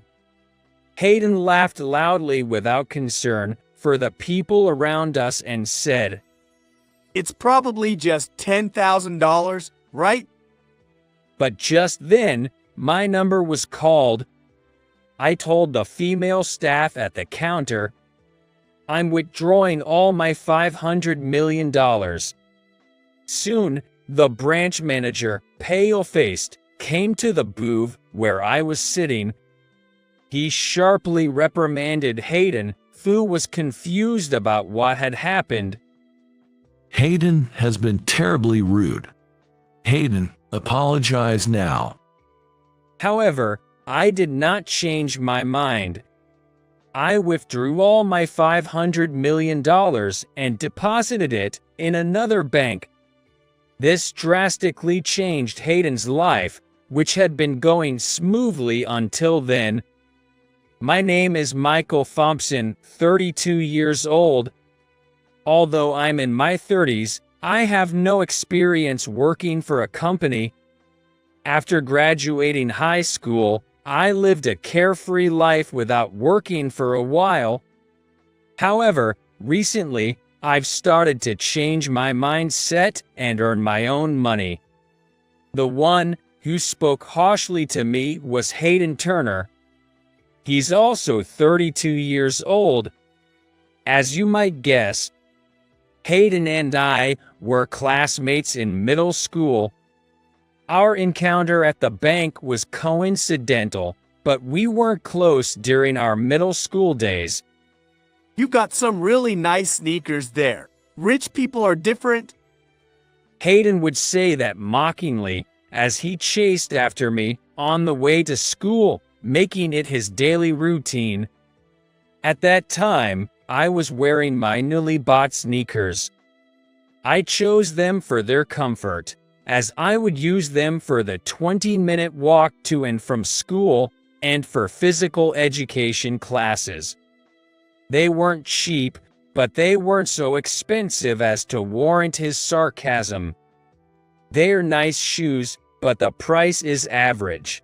There are others wearing the same pair.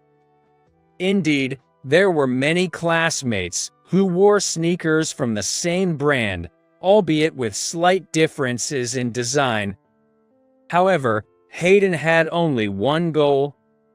He wanted to outdo me.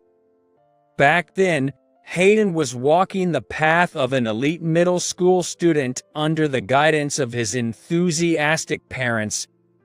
He started going to cram school as soon as he entered elementary school. Thanks to studying in advance, he always ranked high in his grades. He was also athletic and not bad looking. Hayden was quite the standout in our grade. He believed he'd be someone amazing, shining in a glamorous world someday. It's a typical teenage dream, really. Hayden truly believed it from the bottom of his heart. His future dreams, as written in essays, varied over time but always involved high-profile professions, like being a celebrity, professional soccer player, or the president. Hayden longed for a glamorous world and sought attention more than anyone else. On the contrary, I hated standing out above all else. During class, I never raised my hand unless called upon by the teacher. I knew raising my hand showed initiative and could work in favor of my grades. However, I wanted to distance myself from the competitive society and live a peaceful life. Michael, considering your future, it would be good to get some experience speaking in front of people. If it's too much, at least try raising your hand in class. It's a waste not to given how well you do on written tests. I was once told this by a teacher who was concerned about my overly passive attitude. Schools these days not only focus on test scores, but also on students' initiative in class. The teacher was worried because, despite my high test scores, my lack of participation was pulling me down. Ms. Nelson, I'm really not worried about my grades. Being the center of attention makes me stressed and sick. Actually, just being in the classroom is all I can manage. I already have my own plan, so please let me keep doing things my way. I honestly told my teacher. It's somewhat well known now, but there are always a few students in a class who struggle with reading social cues, or who are overly sensitive to others' words due to innate brain differences. I was one of them. Trying too hard to fit in could eventually make it impossible for me to even enter the classroom. So, I decided to live at my own pace from the start. My parents, having observed me since I was young, understood what I was trying to say. However, the teacher didn't seem to fully grasp it. Well, fate has its ironies. Despite not seeking it, I ended up in the spotlight. One morning, a middle school student found himself being mobbed by the media as he entered the school gates. Excuse me, could I interview you for a moment? Hayden, ever the attention seeker, was unfortunately caught by a journalist from a famous weekly magazine. For Hayden, who loves to be the center of attention, standing in front of a camera was the ultimate opportunity. He was thrilled to be in front of the camera. There was a festival happening near the school soon. Hayden assumed the interview would be about that. However, The questions were completely different from what he expected. Jack goes to this school, right? What kind of student is he? Is he a central figure in music classes? Does he write or perform songs at school?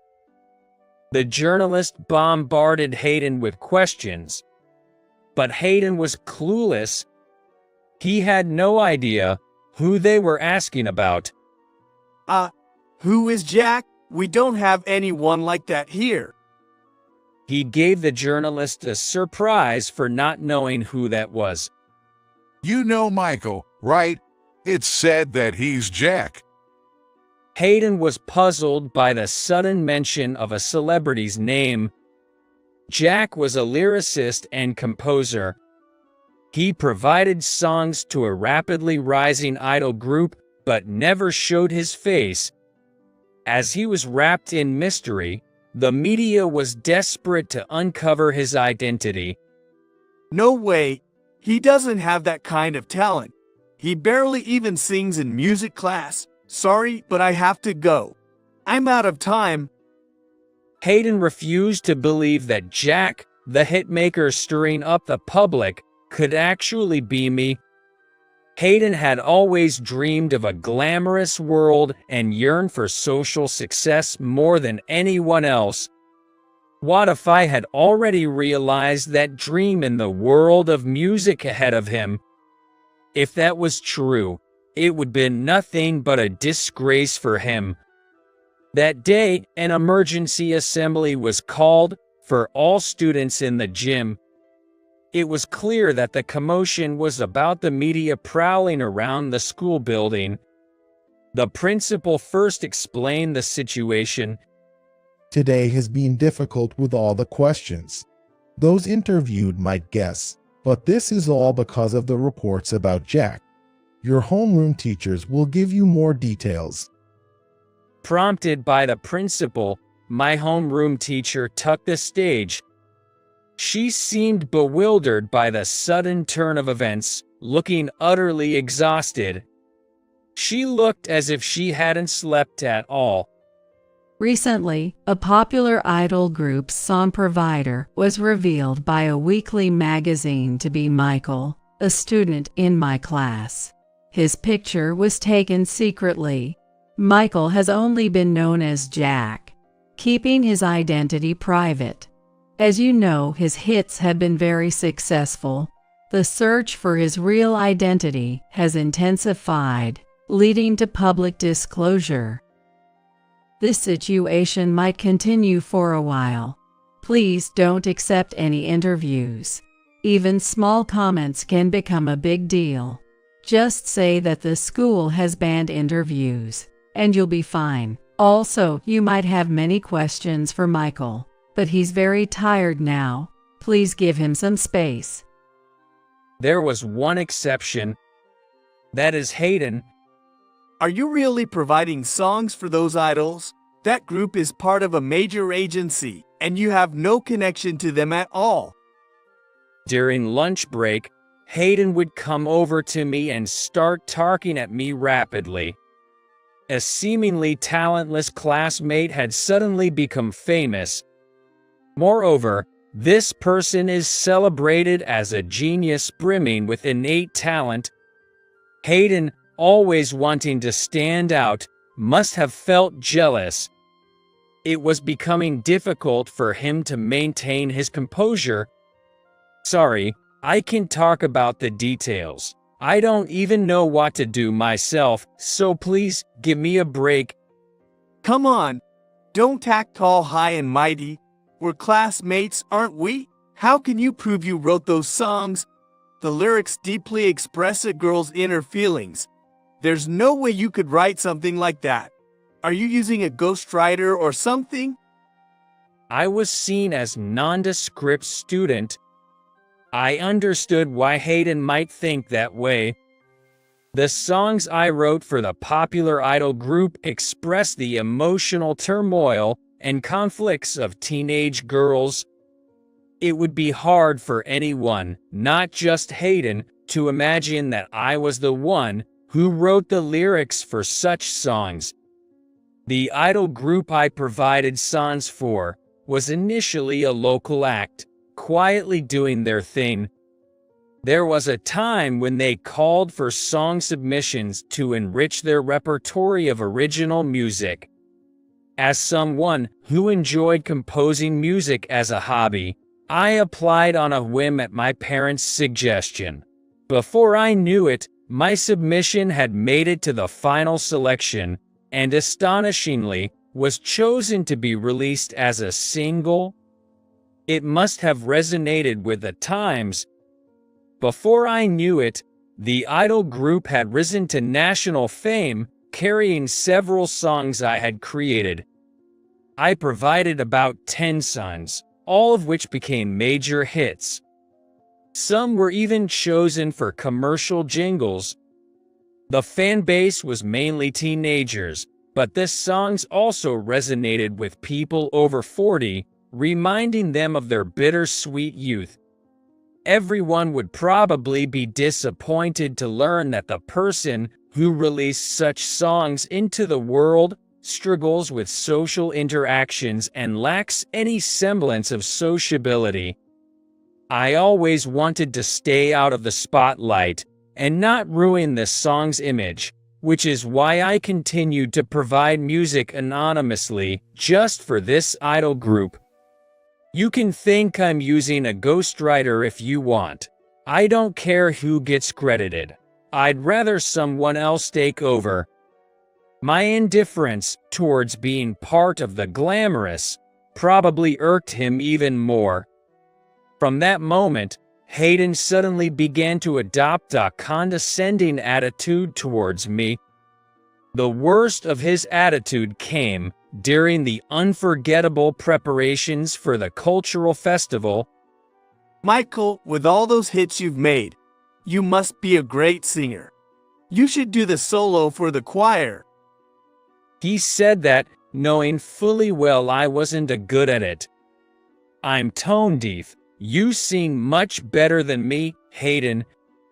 Hayden indeed had a good singing voice. He's the type who shines when performing songs at gatherings. Normally, he would be the first to volunteer whenever there was an opportunity to sing in front of others. However, that year, Hayden was determined to make me sing. Perhaps because I was recognized as a genius who produced hit songs, he wanted to embarrass me by having me perform a song off-key in front of others. Ultimately, our music teacher caught wind of the commotion and decided to remove the solo part. Even after this incident, I continued to write songs for a while. I knew the 5 members had been dreaming of entertainment industry success since their local idol days, diligently practicing after school. My songs resonated with many because they reflected the members' innermost feelings. I didn't want to step back just because my information had been leaked. However, the situation suddenly changed. The idol group ended up disbanding. It was a decision resulting from various factors intertwined with their fame. Being primarily middle schoolers, they had reached the age to consider high school, and with national recognition, their freedom to act and speak diminished. With success came losses. The more famous they became, the more conflicted they felt about continuing as they were. The management considered keeping the group name but changing the members. However, longtime fans resisted the total member change, unable to accept it. The complications arising from my role as a songwriter, impacting my middle school life, contributed to the decision for the members to graduate in a final live performance, leading to the group's disbandment. The media couldn't possibly know the detailed circumstances. After the disbandment was announced, rumors spread that Jack had hit a slump, unable to produce songs as before. forcing the group to disband. I didn't refute these claims. Afterwards, I stopped making music. Regardless of the reason, being just a normal middle school student again was what made me happiest. Hayden seemed to be the most pleased with my change in circumstances. Despite never being close, he'd now eagerly approach me. The entertainment industry isn't easy to succeed in, right? You can't just make money that easily. Plus, you're going to a part-time high school. What are you going to do there now that you've lost your songwriting job? I've always wanted to go to the part-time high school. It has nothing to do with songwriting. Don't make excuses. A loss is a loss. Just admit it. It's too late for entrance exams now, right? Poor thing, you've really messed up your life. Hayden looked at me triumphantly, completely misunderstanding the situation. I get stressed in group settings and wanted to live at my own pace. So, I just chose a part-time high school. Hayden assumed I chose part-time schooling, hoping for a songwriting career. Hayden, who had attended cram school since he was young, was set to attend the second-best public high school locally. Incidentally, Hayden had to give up on attending the top-ranked high school because, unfortunately, his academic abilities fell short. A girl from our middle school got into that top school. That shifted Hayden's jealousy towards her, freeing me from his attention. The part-time high school was home to students from various generations and backgrounds. While the annoyances of group life were not entirely absent, I managed to lead a reasonably fulfilling student life. As this new life became routine, Hayden gradually faded from my memory. Over a decade later, I unexpectedly encountered Hayden again. This happened when I visited the main branch of the bank to withdraw some of the money from my account. Both Hayden and I were in our 30s by then. The atmosphere had changed quite a bit since our middle school days. However, Hayden's thick arched eyebrows and his somewhat disdainful attitude remained the same as before. As for me, perhaps because I was dressed in a casual, almost student-like manner, Hayden recognized me right away. He approached me with a triumphant look on his face. The poor always last, huh? You must have plenty of time. I was speechless while holding the reservation ticket at the bank. That's not the kind of comment a bank employee should make. Despite understanding his position, Hayden spoke softly, ensuring others couldn't hear. The bank was bustling at year-end. There were plenty account openings, deposits, withdrawals, and consultations. It was especially crowded at the investment advice counter. People wanted to grow their winter bonuses or secure funds for retirement, and bank employees suggested investing after seeing savings account balances. They were perhaps trying to guide customers through financial products. Individuals who appeared to be bank employees were stationed throughout the place, one of whom was Hayden. Given the congestion during the end-of-year and New Year period, the bank had recommended making reservations online. Due to work constraints, I couldn't finalize my schedule in time, so I decided to visit the bank without an appointment. Here's a number ticket. Just follow the order, and that'll be fine. I ended up making a face that clearly showed my annoyance. Unexpectedly, Hayden began to talk about his career. He must be trying to assert his dominance. He boasted about himself with great enthusiasm, though no one had asked him to.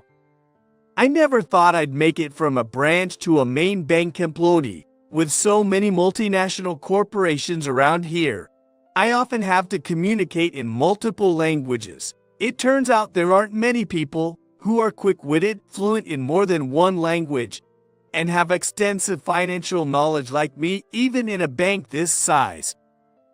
He bragged about his abilities even while on duty. According to Hayden, he had also built a decent personal financial portfolio. Well, my financial assets are only about $1 million. I could save more, but I end up spending it on annual overseas trips. I consider it an investment in experience. I had visited the bank that day with the sole intention of withdrawing a portion of cash from my account. I had only opened the account because an acquaintance asked me to. I had absolutely no emotional attachment to the bank. Furthermore, I discovered that a classmate, in whom I had not a shred of trust, was working at the main branch. Being treated with such disdain made the idea of keeping an account there seem utterly foolish. "I'll withdraw everything," I said that, causing Hayden to burst into laughter. Suddenly, he blurted out loudly, "It's probably just $10,000, right?"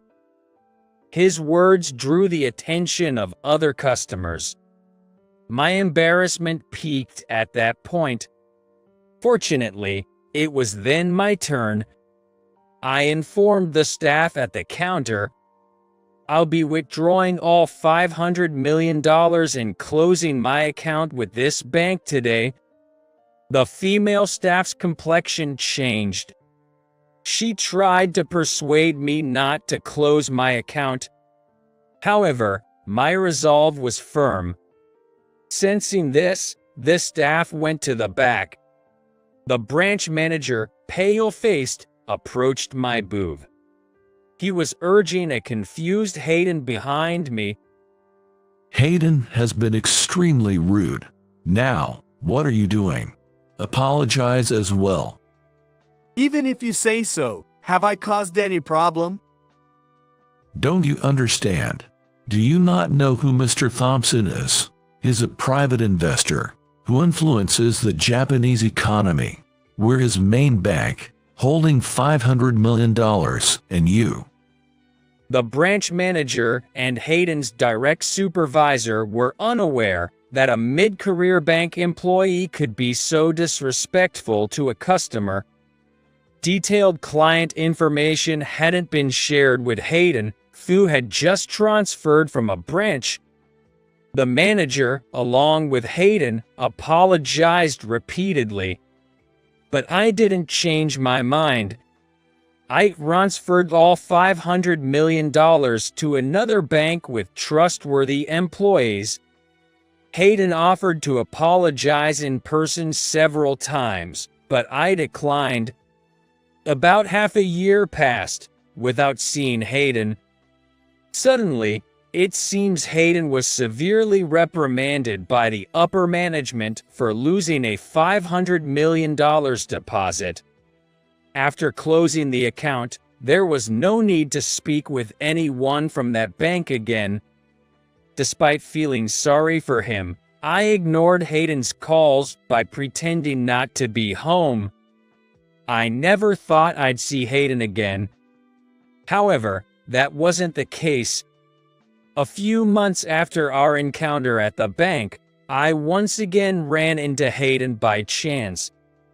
The place of our reunion was an ordinary pub, quite unfit for someone with Hayden's elitist consciousness. I was there to attend a certain celebration party. Arriving earlier than planned, I entered the pub intending to wait in a reserved private room. That's when I noticed a man drinking a highball at a corner counter seat. It was Hayden. I hesitated about whether to approach him. At that moment, Hayden looked in my direction. "Aren't you Michael?" "Long time no see. drinking alone here doesn't seem like you." The moment I saw Hayden's face, I was at a loss for words. His face was unshaven. He probably hadn't visited a barber in a long while. His hair was grown out and disheveled. The confident expression that once filled his face was now completely gone. Seeing me now, you must be surprised at how much I've changed. You're probably thinking I look too disheveled to be a banker. Hayden hinted at his current state from the smell of alcohol, indicating he had been drinking since noon. Not knowing exactly what situation Hayden was in, I found myself unable to say anything and just silently stared at his face. Then, Hayden downed his highball in one gulp, glared at me, and asked in a rough voice, "Why did you have $500 million in your bank account that time? Sure, you released hit songs in middle school, but after the Idol group disbanded, you haven't been involved in music at all, right?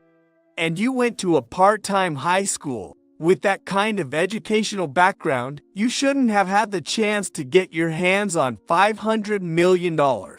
How did that even happen?"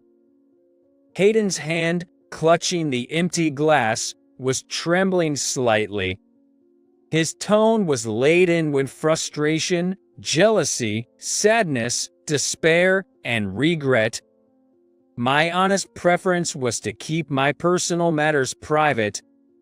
However, seeing Hayden possibly on the verge of breaking down, I was worried for him.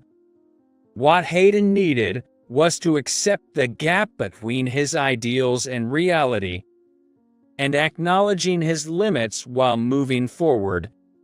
I decided to share my story. As you know, I was involved in music production in middle school. I'm not making music anymore. However, I still have a decent income. The songs released back then are occasionally covered even now. They're sung in events and used as background music in TV shows. Thankfully, I receive a substantial amount in royalties every year. I'm terrible at socializing and gave up on the idea of working for a company. So, after graduating high school, I've been living quietly on those royalties. I can say I work as hard as most people here, but in exchange, I've been volunteering. My parents were worried about my weak social connections and suggested I resume music activities. But, having been burnt by the music industry turmoil in middle school, I couldn't bring myself to enter the entertainment world again. Then, through acquaintances, my parents introduced me to a volunteer organization. This organization supports children with disabilities or those who struggle in school. They recruit college student volunteers to teach them and organize events to help them participate in society. I was welcomed by Carla White. She's an 80-year-old woman, active in volunteer work. Carla had a son with disabilities who passed away in his 30s after a long illness. Wanting to help children facing difficulties, she and her husband founded the organization in their 50s, using their personal funds. I found myself involved in the unfamiliar world of volunteer work by chance. Initially, I was just participating out of consideration for my parents. However, a request from Carla changed my perspective entirely. Michael, you can write lyrics and compose music, right? If it's possible, could you create a song that everyone participating in our activities can sing together? We'd like a simple, positive song that even children with disabilities can easily sing. I hadn't composed any music since stepping away from the music world. Being manipulated by adults and bearing the brunt of jealousy had made life difficult. Attempting to compose brought back painful memories, but I thought a theme song for the volunteer group, sung among ourselves, would be fine. Agreeing, I spent a month completing a certain song. Before starting volunteer activities, everyone began singing the song I created. Its melody line was simple, with little fluctuation, something anyone could seemingly create.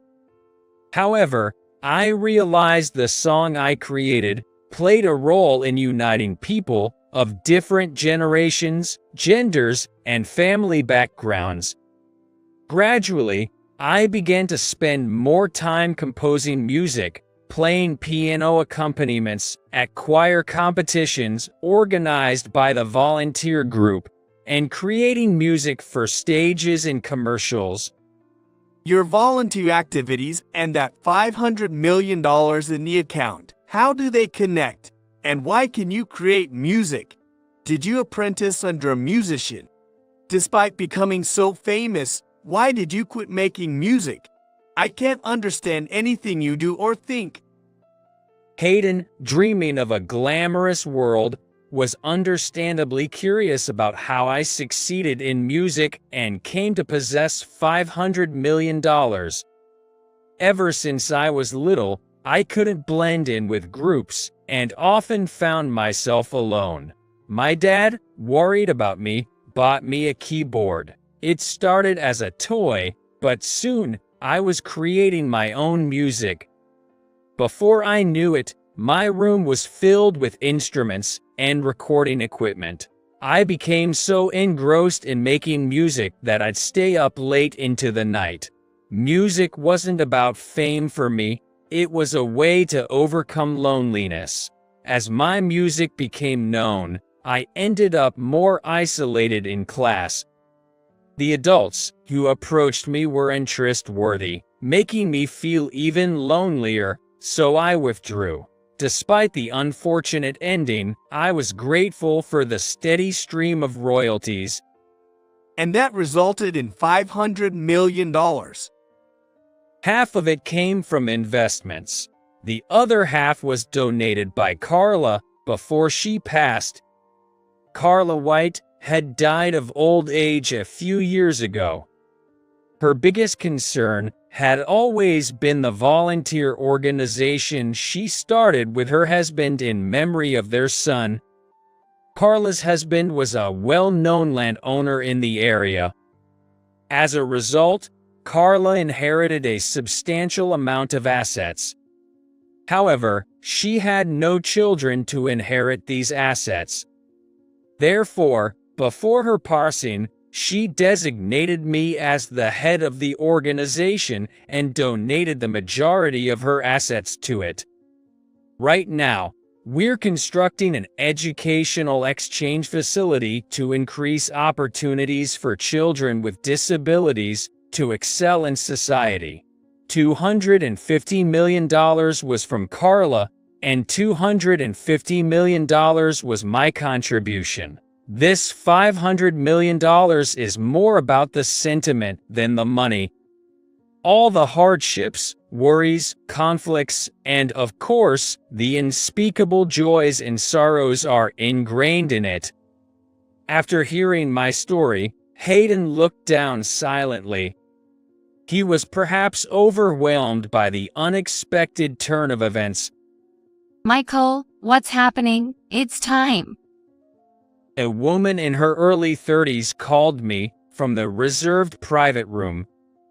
Today marked a pause in the continuous meetings for the construction of the educational exchange facility. Therefore, we decided to have a drinking party with the members of the volunteer organization. Actually, she's my wife, a former member of that idol group, who has supported Carla's activities since her teens. She became famous as an idol, but always felt something was missing. She says she's most fulfilled now. Fame doesn't necessarily fulfill everything. Nor does having money guarantee you can have everything.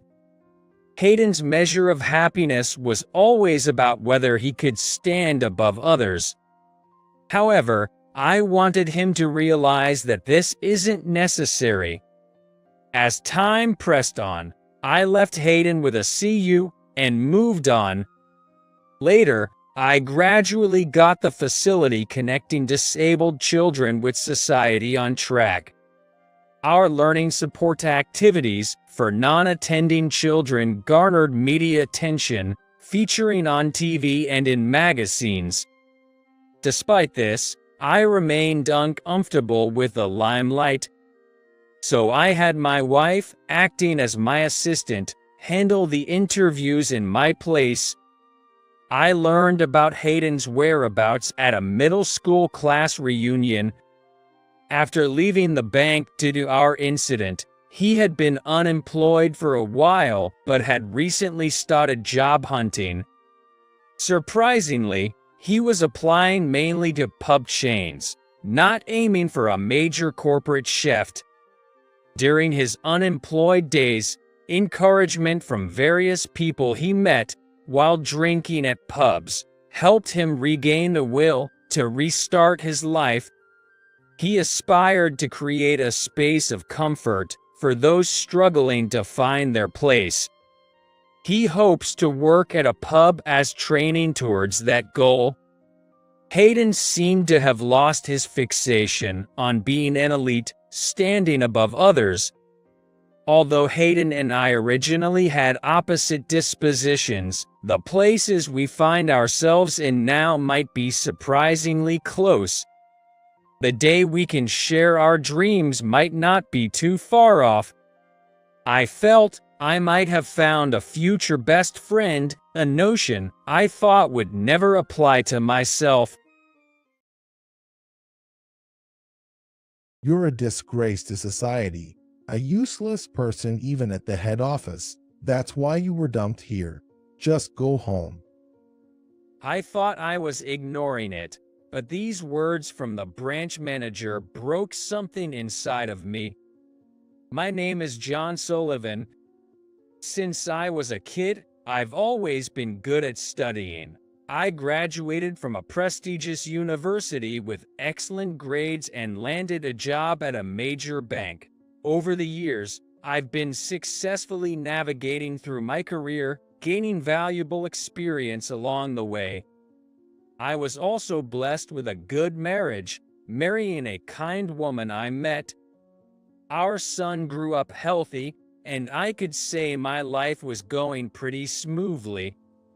Then one day, I was assigned to a branch with a very high turnover rate and nothing but bad rumors.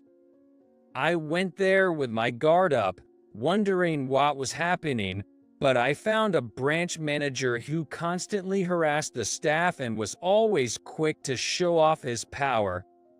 Be careful, especially those from the head office become easy targets. A person from the branch secretly warned me, and sure enough, the branch manager targeted me right away. He gives me an endless amount of work, only says things that are convenient for him, and blames others for his mistakes. I was impressed with how much he could think of to harass people. Even though it's work, dealing with such a branch manager every day is exhausting. I couldn't help but vent at home, but my heart was soothed by my wife, who prepared a warm cup of tea and said, "You really had a tough day, huh?" and by the smile of my son as he climbed onto my lap. For my wife and son, and to protect my family, dealing with one or two troublesome people didn't seem like a big deal. However, it's hard when it starts affecting my family. Although I had taken a paid leave in advance for my son's preschool recital today, the branch manager gave me a call saying, "Come to the office now." I couldn't help but sigh. Luckily, the recital had already ended, but I was looking forward to having lunch with the family, as we had made a reservation. but I couldn't ignore the branch manager's call, and I explained to my son on the way back that I had to go to work soon. My son, looking dissatisfied, said, "I guess it can't be helped if it's for work, but you promised." This made me even sadder, especially knowing that the call was probably not that important. But then, I noticed something odd about my son's expression. He seemed to be looking behind me, and after staring for a while, he pointed and said, "Doesn't that grandma look strange?" I turned around in response, and was shocked. On a road with little traffic, there was an elderly lady, unsteadily making her way onto the street. Her expression was dark and troubled, and she wasn't looking around at all. I saw a car speeding up from a distance, and before I knew it, I ran towards the lady shouting, "Watch out!" I pulled her arm, making sure not to let her fall and to support her in case something happened. As we moved away from the road, just then, a car drove past, and a voice yelled from the car, "Watch out, idiot!" I was so focused on the elderly lady's safety that I accidentally tripped and fell to my knees, and she also ended up sitting down on the spot. We were both stunned for a moment, but then people gathered around, sensing something had happened. My son rushed to me, clutching my clothes, and asked, "Dad, are you okay? And is she okay, too?" I calmed down and patted his head, saying, "I'm fine." The elderly lady still seemed stunned, but after I repeatedly asked, "Are you okay? Do you have any pain?" she finally looked at me. "Are you okay? You shouldn't jump out into the road like that." My son also looked up at her, worried. Oh, I'm fine. Did you stop me, young man? She said, finally calming down a bit, and bowed her head to me. "I'm glad you're safe. Sorry for pulling you so suddenly. I hope you're not hurt," I said, and then realized I had thrown my bag in the moment. "Oh, my bag," I said as I looked around, and then my son pointed out, over there, to where my bag was lying a little distance away. Some documents inside had scattered, so my son helped me pick them up, and the old lady helped with a few pages too. "I'm really sorry. Thank you for saving me. Are you by any chance from Skybank? Can I ask your name?" the elderly lady said, looking at the documents. "Yes, I'm John Sullivan from Skybank." "That's my dad. He's a kind man." After I introduced myself, my son unexpectedly said something quite embarrassing, and I found myself wryly smiling. She was also having a cheerful conversation with my son, saying, "Is that so?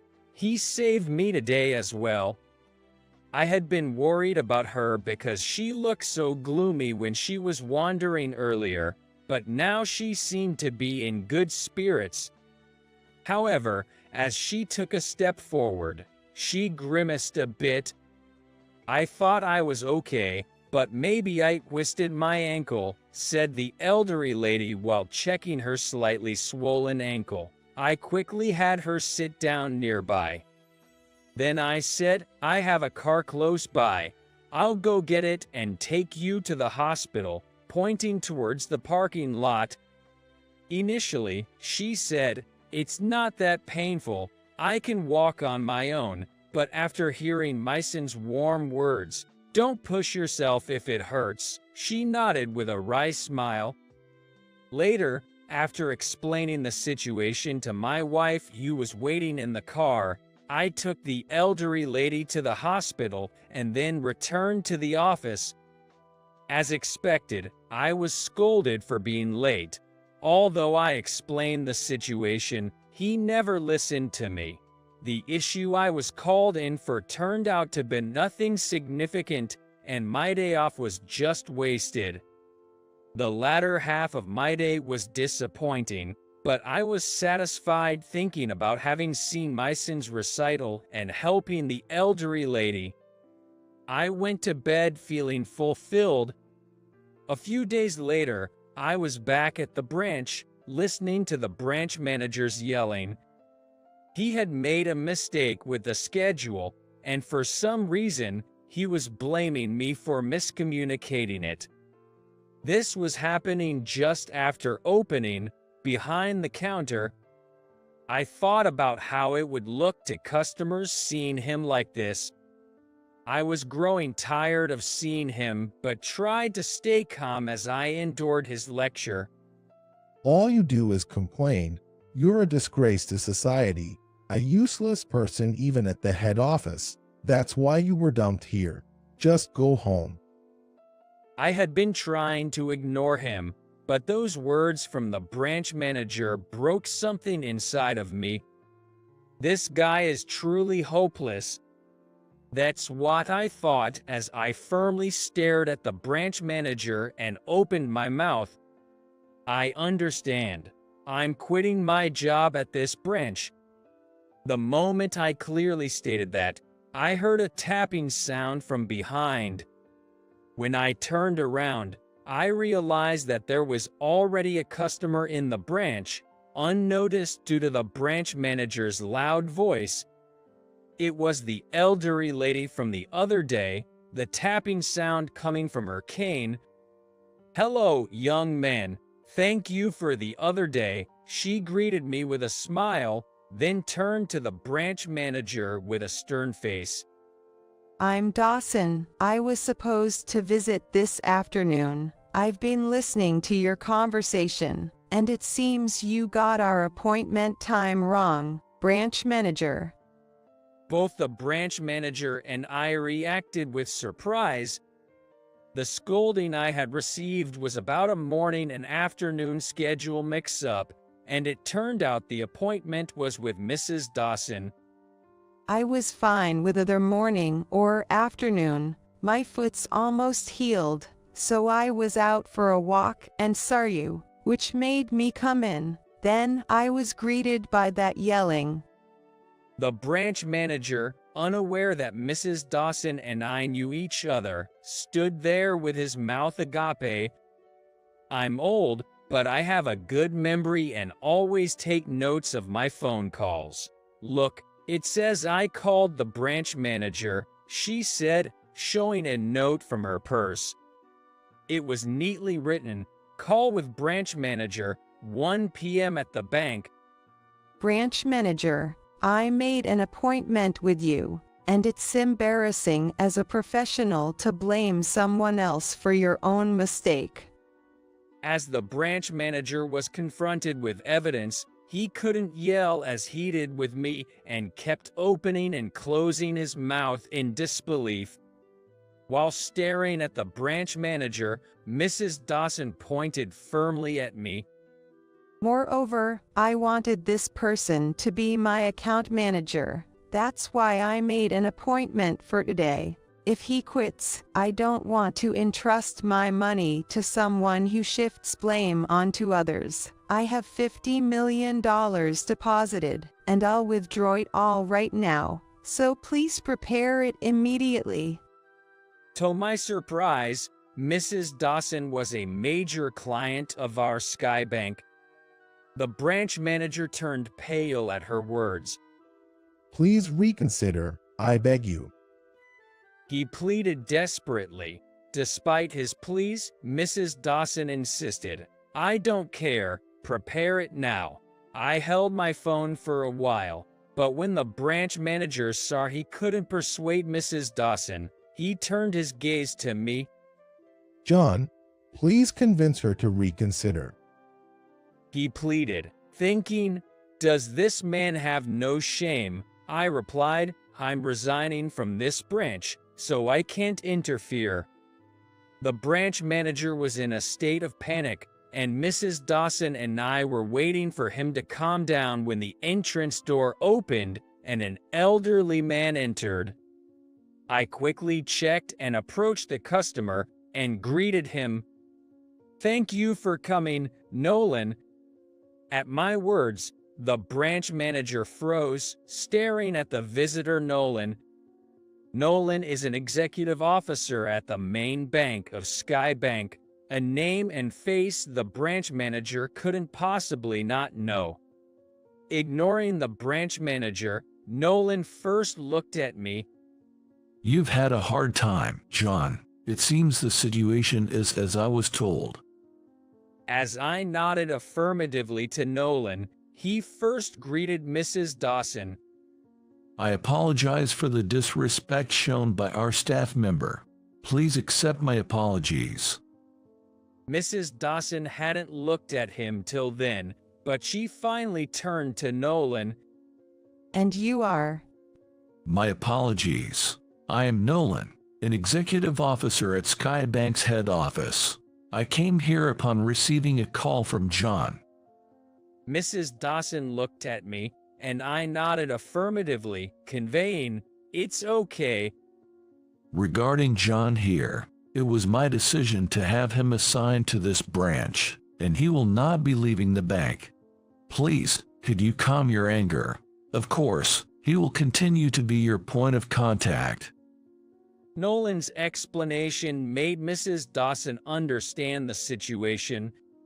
She looked at me again, so I nodded and returned a smile, saying, "I'm okay."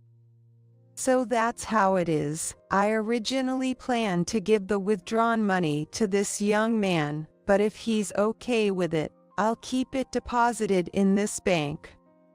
"You can have it," Mrs. Dawson continued, but I quickly shook my head in response. I couldn't possibly accept such a large sum. "Yes, that would be appreciated. Thank you, and I look forward to continuing our relationship," I said, smiling to Mrs. Dawson. The branch manager, on the other hand, was completely left out of the conversation and listened, blushing and turning pale. Every time he tried to say something, Nolan's stern look silenced him. After saying goodbye to Mrs. Dawson and promising to meet again later, Nolan and I approached the branch manager, who was now sitting despondently behind us.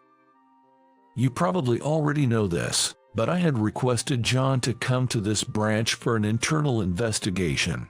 The numerous instances of harassment you've inflicted on the staff and the many people you've driven to resignation. We have all the evidence. Just give up and wait for what's to come." Nolan's voice thundered like a storm, and the branch manager completely collapsed. Yes, I was assigned to this branch after being asked by Executive Director Nolan to investigate this branch, which has a bad reputation due to its high turnover rate. The incident occurred just as evidence of the branch manager's misconduct had been gathered and the investigation was about to conclude. I was afraid of losing a major client, so I immediately contacted Nolan, who was nearby. I had no idea that Mrs. Dawson was one of our major clients. It was truly fortunate to have learned this before leaving the branch. Afterward, the branch manager was exposed for numerous wrongdoings based on the evidence I had gathered. It turned out that more people than imagined had been harassed simply for not resigning. The branch manager completely lost any way out. He was demoted, which was considered better than being fired, but he couldn't endure the cold stares and eventually resigned, as I heard through the grapevine. I returned to the head office as my investigation completed. My achievement was highly evaluated by the executives, and I continued on an elite career path. I also grew close to Mrs. Dawson, our major client, and during our interactions, she told me why she had done such a thing on the street that day. She had felt unbearably lonely after her son's family, including her grandchildren, moved overseas for work. She had refused to join them, feeling too old to live abroad, but she was overwhelmed by loneliness. She had thought, if something happened to her, maybe her son would come back out of concern. Following her heart, Mrs. Dawson had aimlessly walked onto the road where I saved her. It's scary to think what might have happened if my son and I hadn't been talking there that day. I'm truly glad we were able to help her. And for Mrs. Dawson, being saved that day apparently changed her world. Reflecting on how I had helped and even taken her to the hospital, and how she had enjoyed talking with a child about the same age as her grandchildren, Mrs. Dawson felt ashamed for having considered causing worry to her family. She realized what she did was wrong and regretted being stuck at home and feeling lonely. Grateful for the change in perspective I had given her, she wanted to repay the kindness and contacted the bank. Since that day, Mrs. Dawson's demeanor changed from being gloomy to bright. She started communicating directly with her sons, expressing her feelings, and increased her outings, laughing as she told me this. Her sons also said to her, "We're happy you talked to us instead of keeping silent. We can come back immediately, but we'll keep in touch more often." Apparently, these words have become a support for Mrs. Dawson. She said, "Still, I feel lonely on a daily basis. It would be nice if you could keep me company." To which I replied, "How about we go out somewhere with my son next time?" Mrs. Dawson seemed a bit surprised but delighted and agreed, leading to us developing a relationship not just professionally but personally as well. In getting close to Mrs. Dawson, I also communicated by phone with her son, who expressed his gratitude, saying, "It's thanks to you guys that my mom seems happier recently, thank you." My son, who usually doesn't get to see his grandparents because they're far away, has become quite close to Mrs. Dawson, almost like real family. We also quickly became friends with Mrs. Dawson's son and his wife when they visited, and our families began socializing together. Mrs. Dawson no longer shows a gloomy face. She greets us with a smile every time we meet. I watched our family's peaceful smiles, feeling the importance of cherishing bonds with others, and resolved to continue valuing these connections in my life.